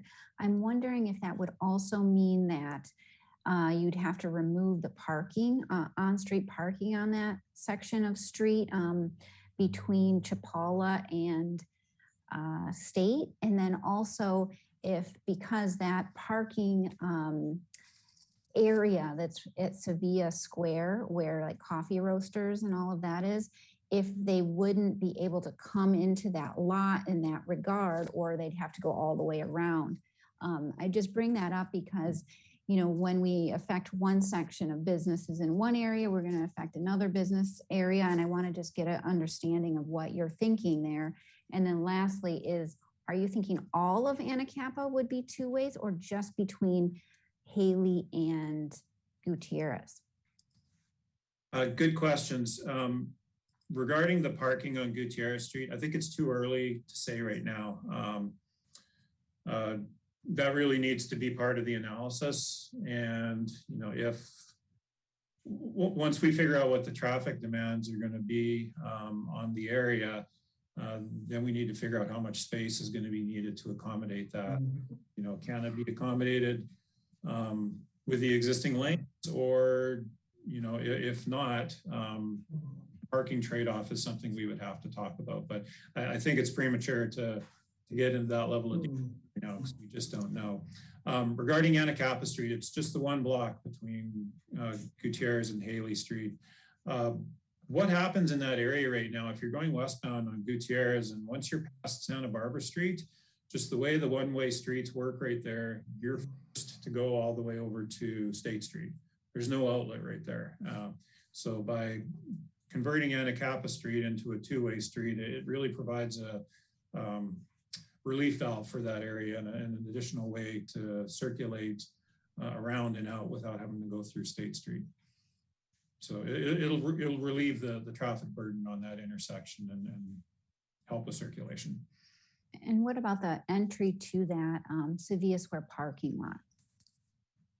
Can people still access it from Gutierrez?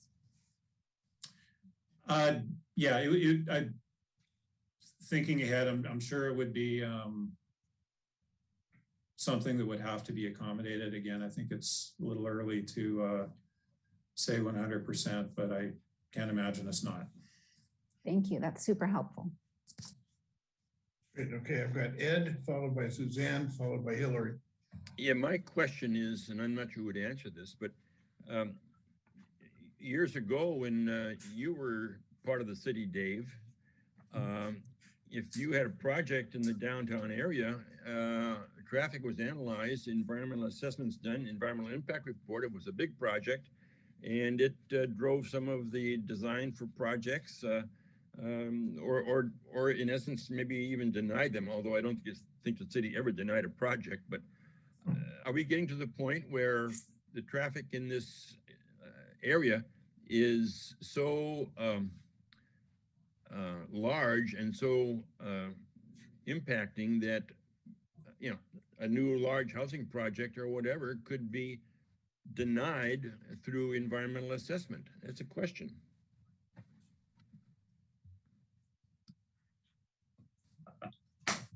Committee member Lindbeck, I could Yeah, thanks, answer Jess. that. I'm the supervising transportation planner, for those that do not know me. Mr. Lindbeck, you're absolutely correct. There used to be the threshold for CEQA was level of service. That CEQA threshold recently changed in 2020. It moved away from looking at level of service to vehicle miles traveled. So that is the new threshold. So generally speaking, from vehicle miles traveled, where you'd want to have increased development would be in your downtown core area. That was a lot of the principles that were part of the general plan 2011 update. That being said, we still have level of service as a policy, but most of the downtown developments would not trip those thresholds. It's most of it that could trip thresholds are outside of our downtown core. Thank you, Jessica. I'm at Suzanne, followed by Hillary. I think that'll be it for us. Go ahead, Suzanne. Okay, thank you, Chair, for giving me the opportunity to speak. And I just had a couple questions. I was just wondering why the closure of the 400 block was becoming an issue at this time. If there was pressure from a particular, if there was pressure coming from a particular area, I would expect that the master plan consultant would be considering all of the options that we've been discussing. And I think it's also really important that the circulation study, the whole downtown area, be included in that master plan along with pedestrian and bicycle and transit, not only just private car traffic. So that was my question as to why is this coming up now? And those other comments. Thank you. Yeah, great. I'm happy to answer that. Great question, Suzanne. And Derek and Jessica, feel free certainly to jump in as well. But the reason that we wanted Derek to present now was really kind of this starting for a primer on transportation. So you'll see in one of the next agenda items that some of the topics that I'm really hoping that we can get a head start on over the next couple of months is going to be transportation and various facets of that. The 400 block has come up just in various conversations with committee members and then at council meetings. And so we wanted to start to have the conversation on just the complexity for what the 400 block entails. It's really to kind of gather information for us to all kind of get on the same page with an understanding of just what goes into various elements. When Derek's team is looking at closing the 400 block, what he's really trying to grapple with and consider when analyzing that. So that's the real purpose of the conversation today, is to kind of give us all sort of a framework to have future discussions with. I just would comment that a number of the businesses approached Councilman Gutierrez, who has been very vocal at the council, that it's an issue that it's in his district. It's an issue very dear to him that he wants studied. So the city staff is basically doing this special study to address it and to bring it back to council. And as Tess has indicated, we had a lot of people at the last meeting raise the issue, why can't we do that? And again, it's very complex, and today was to begin that discussion. Yes, and I appreciate the discussion. I think it's a good idea, and I caution at making any quick judgments like, you know, the emergency ordinance of State Street closure, and then we have all these problems of backtracking, you know, with getting a 20-foot fire lane. So this is, like you said, a very complicated issue, and it cannot be just decided in an emergency situation. Yeah, good point. Good point. Hillary, Great point. You want to bring it up, Hillary? Yeah, thank you. Yeah, I appreciate the presentation and Mr. Bailey for explaining everything that goes into as a circulation wonk. I've been thinking about this a lot because I've been hearing a lot about it, and the 400 block is actually one of 2 blocks that I like bike on almost every day. And so I'm very familiar with the circumstances of it, of why it is different than other blocks. One thing I would say, and it's not a, you know, we're not going to solve this problem tonight. There are a significant number of outdoor dining, outdoor business spaces on that block. But I guess the feeling amongst the business owners is it's not enough. There's not enough action, or there's not enough, because the street isn't closed, it's not drawing people down. So I appreciate what Mr. Bailey said, of maybe a possibility down the road, which would be part of the plan, would be extending the sidewalk, you know, widening the sidewalks, giving more, you know, drawing people down a bit more, which makes sense to me. Obviously we'd have to study everything, but thinking of ways in the short term to sort of throw them a bone, jazz it up a little without affecting circulation.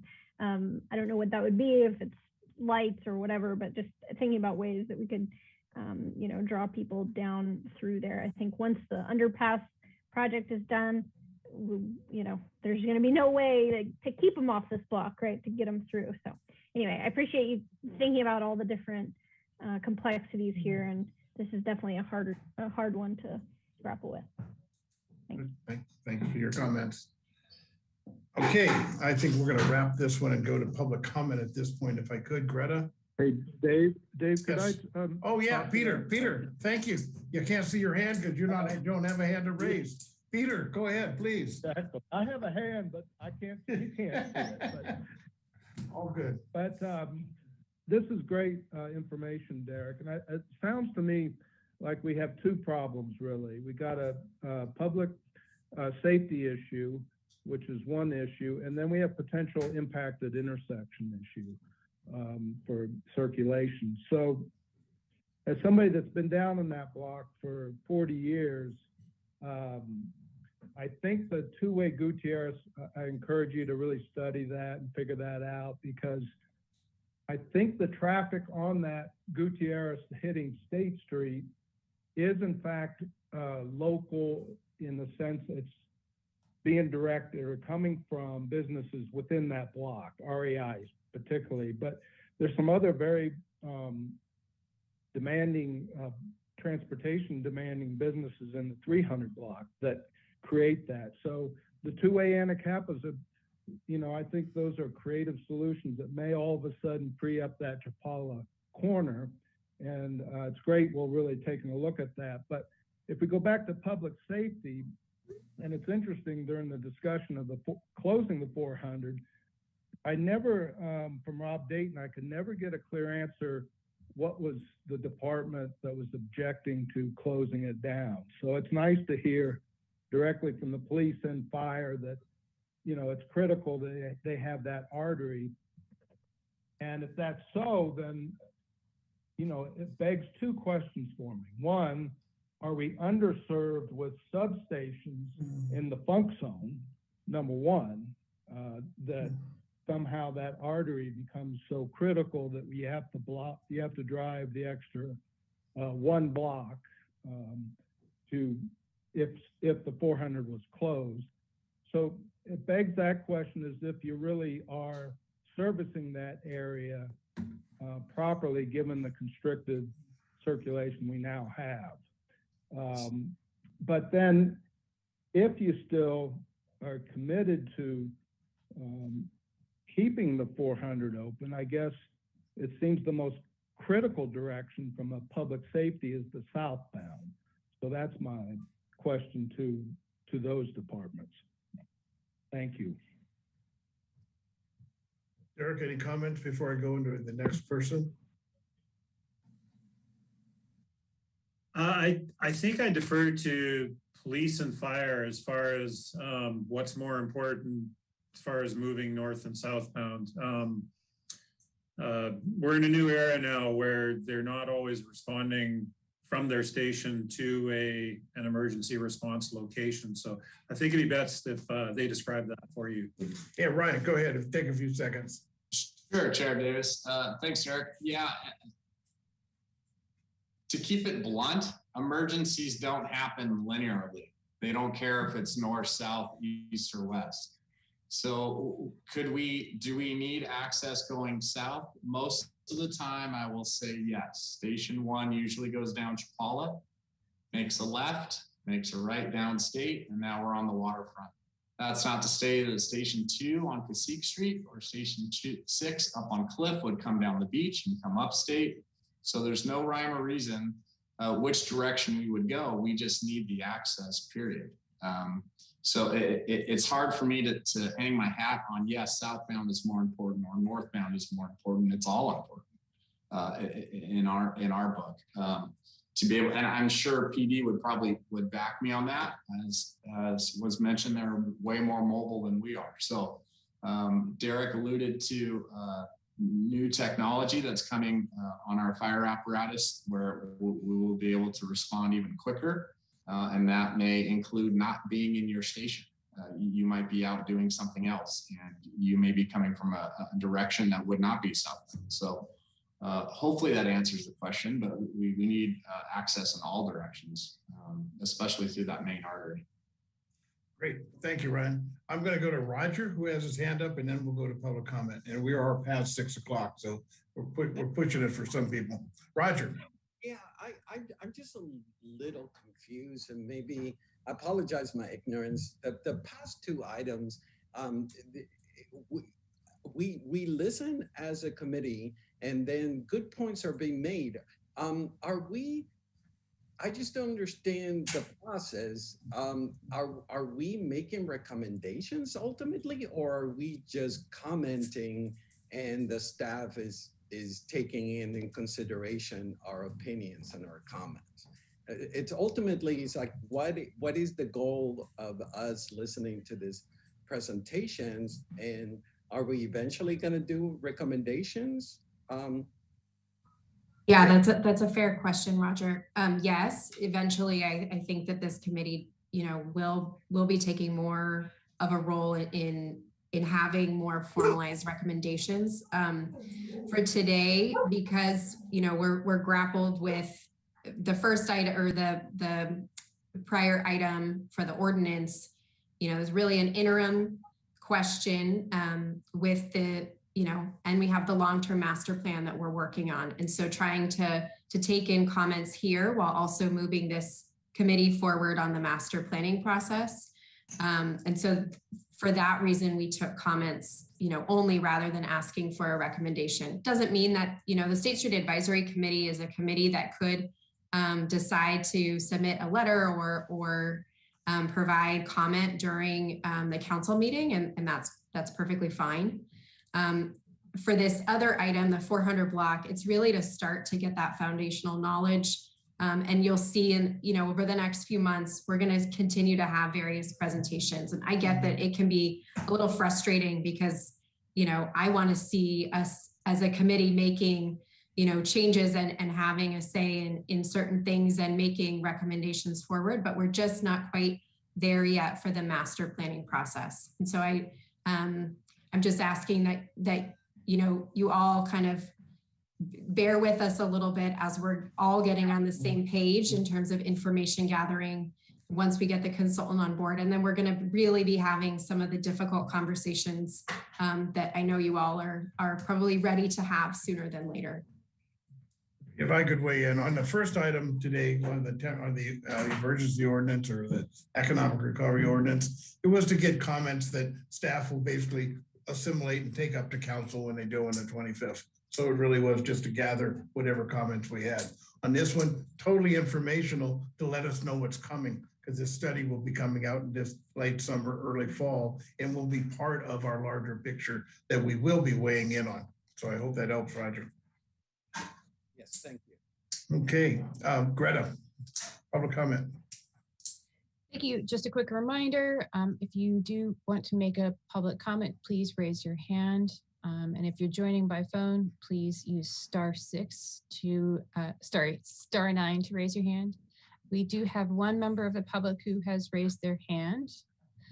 Paul Rupp, I've unmuted you. You can unmute yourself and go ahead and speak. You'll have 2 minutes. Can you guys hear me okay? Yes. Sure can. Go ahead. Okay. Thank you guys for all your effort in looking at our city. My comment is regarding the underpass project. Wouldn't it be prudent to wait to proceed with that project till you guys have had a chance to work with the community to confirm it's the right solution connecting the waterfront to State Street? It seems obvious that that project was designed and studied at an earlier time before we were even considering a master plan for our city. And I don't understand the urgency of proceeding with it when the community hasn't vetted it, and you as a committee advising our community hasn't had an opportunity to work with a master planning team to study all the complexities of all both vehicular transportation, emergency access, storm, all those different issues. And it seems silly to proceed with a project that hasn't been vetted with your efforts. And so that's my comment and request that you may recommend to the city council to hold on that project until it can be integrated into the master plan. So I thank you for your time. Thank you for your comment. Anyone who wishes to speak on that one, if you know the history of this project and the traffic circulation, I think the council will be dealing with that in the near future. We've been talking about it for the last year plus in that regard. Okay, not hearing any other. Sorry, we do have one other member of the public who would like to speak. Go ahead. Cassandra Ensberg. I've unmuted you and you have 2 minutes to speak. Hey, Cass. Hi, Cass.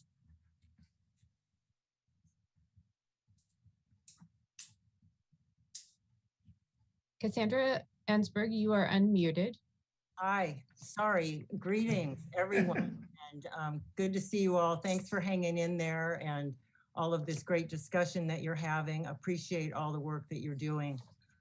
Since you're thinking big, I just felt compelled to jump in and to mention that I really hope that we are thinking very large. And the thing I've been thinking a lot about recently is how do we reduce the freeway traffic overall and the impact of that freeway dumping onto all of our city streets. In my experience, I think that all of the links that we have, we have a freeway running right through the middle of our town, and every single one of those links is problematic. So I think we really need to take the big picture look at it.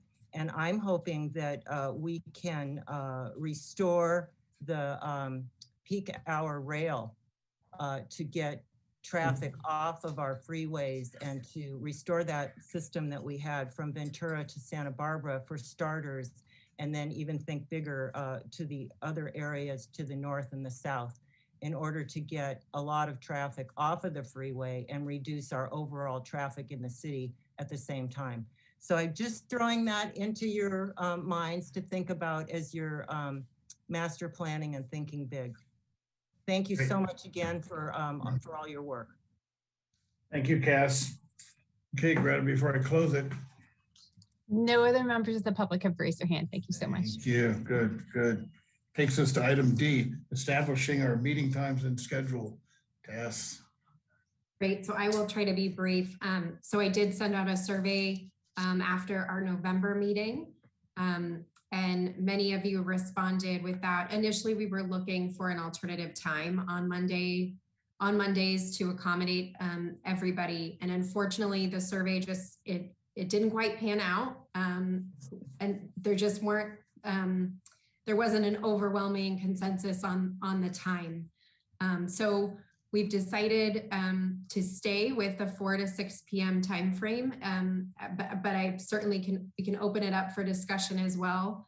I did we did make some changes to a few of the meeting dates, and those are based on the survey results.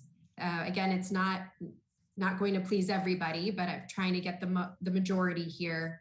And so that's the February date, the June date, basically the ones that you see in red on the screen. So February and June have been changed. Instead of the third Monday of the month, they're on a different date.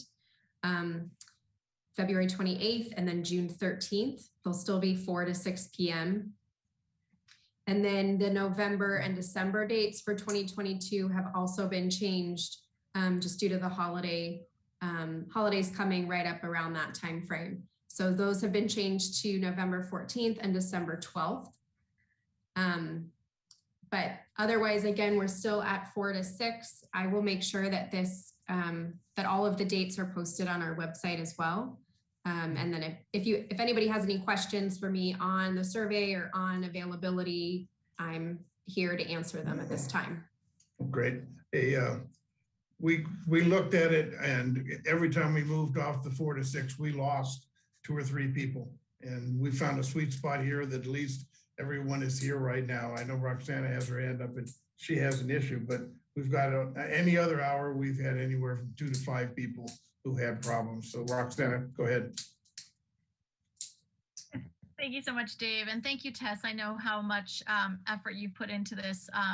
It's obvious that I'm one of the few people that may have some challenges with this time. I was just curious to know, did you look any further in a different day? Was there a specific reason that Wednesday was originally recommended and then moved to Monday? I never got the answer to that because I wasn't at that meeting. So I apologize. Sure.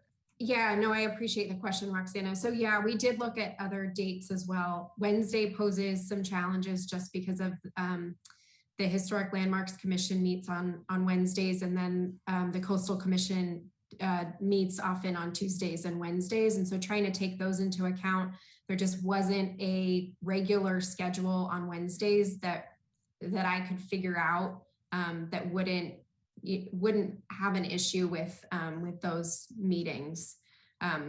There are, if we want to look at other Wednesdays, we can certainly try to do that. It just wouldn't be at a regular schedule. So, hey, Tess, don't open the door. We've got a sweet spot on time. We've got people who can make this time. Most of us put on our calendars. We keep moving around. It really gets complicated for all of us. Yeah, I know it's not perfect for everybody, and I totally get it.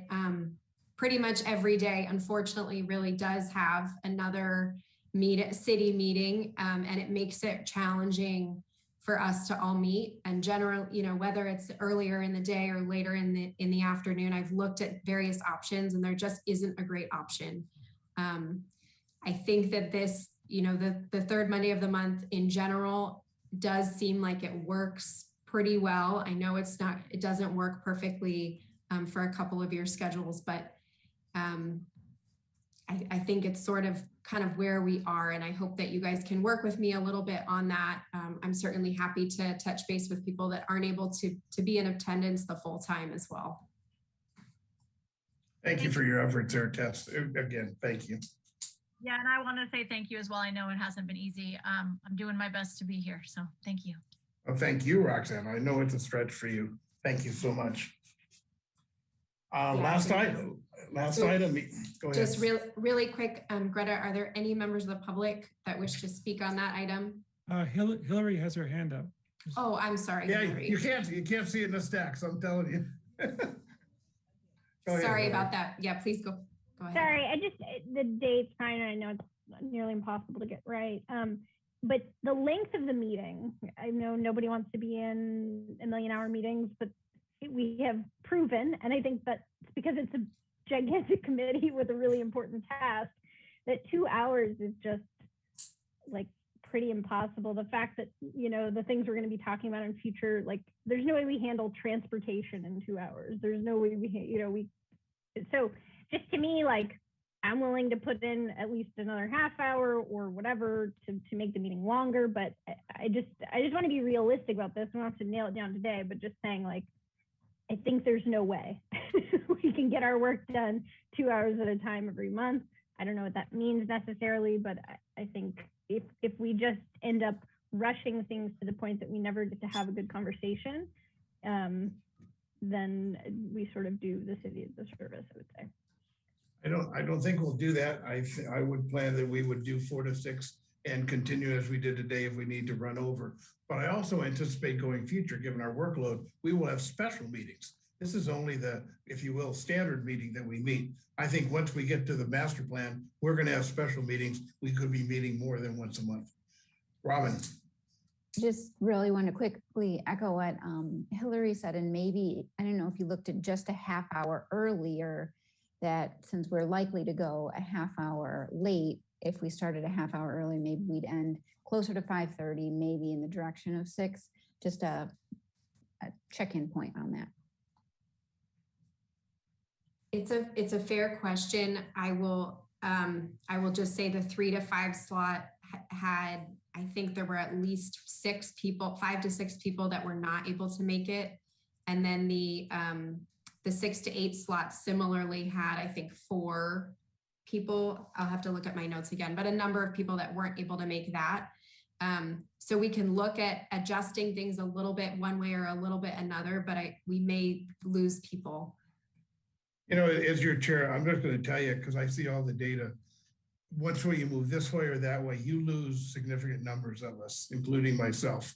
So it's really a tough one to do. So we've got this blocked in right now. Like I say, we will have special meetings. And very frankly, when we get into the future, we may not all be able to make a meeting, right? At some of the special meetings and others, but we'll do the best we can. Okay. Tess, you've got all right. One more item in here. No, I know it's not perfect, but thank you all for taking the survey and participating. Okay, so the last item, give me one moment. Sorry to interject. We should do public comment if. Oh, yes, thank you, Greta. Thank you. Let me go back to my panel here. No members of the public have raised their hands to speak. So just a quick reminder, click the hand icon if you would like to make a public comment, or press star 9 to make a comment if you're calling in by phone. And no one has raised their hand. Thank you so much. Great. All right, so I will move into the last agenda item. It's potential future discussion topics. So really over the next 5 to 6 months, while we're waiting to bring a consultant on board and going through the interview and selection process, there are going to be opportunities to get a head start on some of the various issues that the master plan, that we anticipate the master plan to address. And so we're envisioning that we're going to want to have meetings or workshops that really dive into some of the different topic areas that I've heard from conversations with all of you or from various discussions of interest, and to have staff, city staff and other members of the public present to provide background information, talk about programs and projects that exist, and really kind of get us all on the same page. And so I've compiled a list of some of the topics that I think might be worth starting to have discussions on. We've started to have the discussion on public safety and emergency access, and that just sort of came from both the emergency ordinance, but then we did have some of the 400 block discussion. I do think the transportation and circulation piece, as we've talked about a little bit today, it's really a big one. And so I think Derek did a really great job at talking about the 400 block and getting us all familiar with the different challenges there. But we're also hoping to have sort of a transportation 101 meeting where we really talk about all the different issues from a transportation perspective for downtown. Then looking at outdoor dining and operations and maintenance as a couple other really key components that I think we'll want to just sort of understand what exists today. So what's the existing licensing process? Some of you may be familiar with it, but some are not. And what is the existing parklet program? What's the process, both pre-pandemic and currently? And then operations and maintenance, really understanding what the downtown parking group within the city of Santa Barbara does, what their role is on State Street. I know I was not aware prior to joining the city of how much they're really actively involved in the cleaning and maintenance piece and just overall the landscaping component and various other facets of downtown. And so having them come in to talk about what they are doing and what maybe can be improved upon, and just existing work efforts. And then we're also looking at, talking about what the existing retail and economic environment is really like downtown. So, in talking with Dave, he had mentioned the UCSB, I believe the UCSB Economic Forecast Project. And it could be others too that have this conversation on what retail looks like downtown. We also are considering a marketing and branding discussion topic for downtown and for Santa Barbara. I think this is a really great one. And it's been brought up by a few different committee members of bringing Visit Santa Barbara in to provide kind of their marketing presentation. I know they're willing to do so and really get an understanding for how Santa Barbara is being marketed and what the overall brand is for downtown and for Santa Barbara.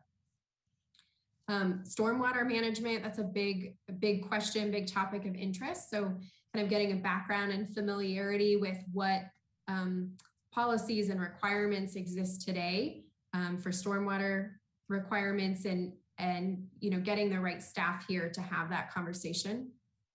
And then housing and homelessness and current downtown area projects. So, with housing and homelessness, those are two really large issues. So housing, wanting to have some conversation on what some of the existing long-range planning work efforts are. For example, the housing element is currently in the process of being updated. And that's something that I think this committee should be aware of. And then some of the existing programs and partnerships that exist for homelessness.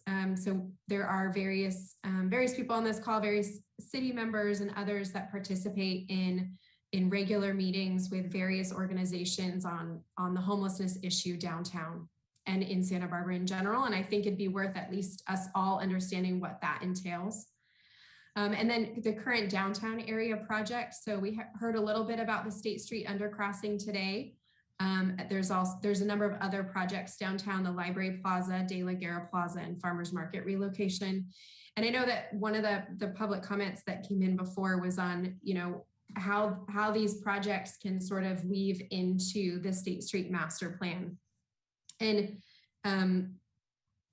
it's not perfect. And so I'll just kind of say that there are a lot of projects that have been worked on for a number of years or have grant funding and have already kind of gone through a lengthy process well ahead of us being formed. And so trying to understand where different projects are in the process and how we can both be informed on what those projects are and try to kind of help move our master plan along while also recognizing these other projects that might have a real direct influence in the master plan. And so I think that's going to be a really important one for us to talk about. And I think those are the topics that we've come up with. I'd certainly love to hear if there are other topics that you'd like to hear. Again, this is really just the next few months prior to a consultant joining. So this by no means is a full length of all the topics that we're going to be chatting about and having dialogue and conversations about. I also anticipate when a consultant joins us that we're going to be rehashing and re-going through some of these conversations. And this is really intended to build a foundation. And then we'll move from there. So with that, I will pause and if any of you have any questions or comments, I'm here to try to answer them. Dondra. Thank you, Tess. This is a great list of topics and it's very thorough. The one thing that I think would also be helpful, maybe if it's possible to add, is our current sustainability efforts in downtown and any projects, any upcoming projects that may be in the pipeline as well. Sure, I'm happy to work with our sustainability division to do something like that. I think that's a great addition. Perfect, thank you. Ken. Yeah, hi, I just wanted to encourage all my fellow committee members in the weeks after this meeting to really think into this. We have, as Dave said, the way this got structured is we were appointed well before we're going to have a consultant in place. And when we've had discussions with you all, it's come up that a way we can use this time until we launch the master planning process for earnest with a consultant is that there's a whole lot of things we need to get smart on or get smarter on in order to be able to do our job well when that process comes. And so that the thesis is that we can use this time to as Tess said, to build a foundation and to get up to the same sort of basic level. And so this time is here to serve each of us and so that we feel like we can do our job really well when we get into the master plan. And so as you reflect on this, if you come up with certain topics that you want to know more about, certain resources that you want to be brought before the committee so that we can all get smarter and prepared to do our job. I just want to encourage you, like this discussion is a great way for you to impact the agenda of the next 4 months meetings or so. Hillary?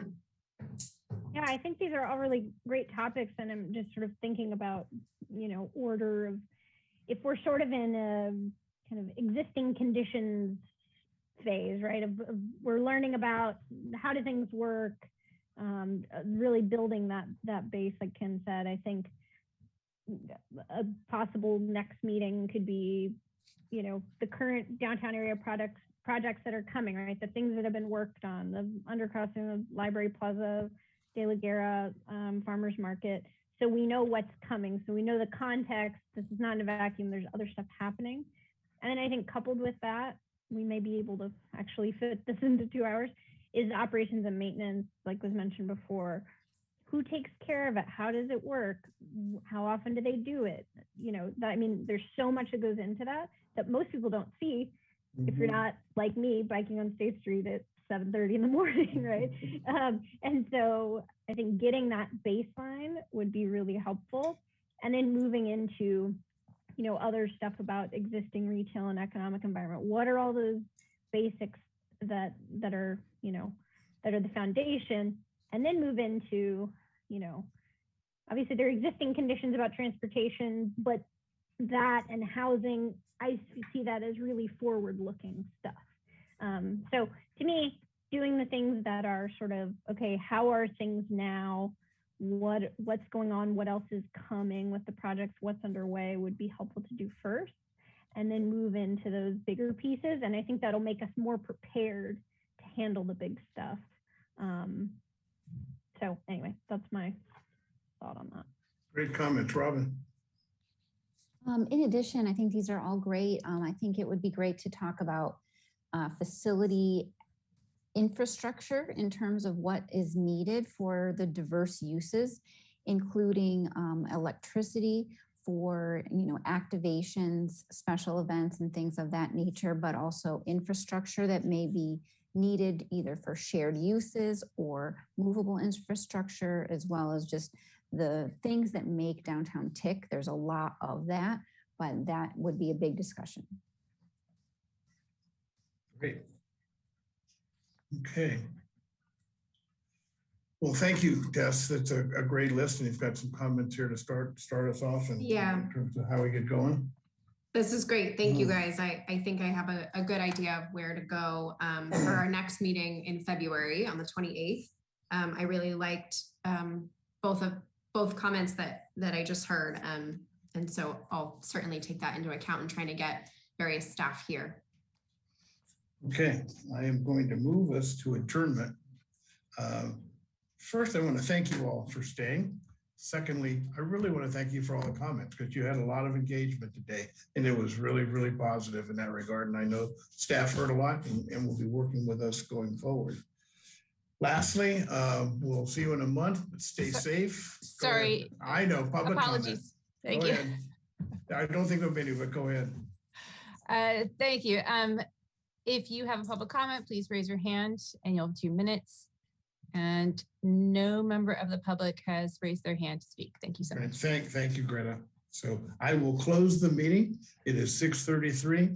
Enjoy the rest of your evening and please stay safe out there. Thank you, everybody. Everybody. Thank you, everyone.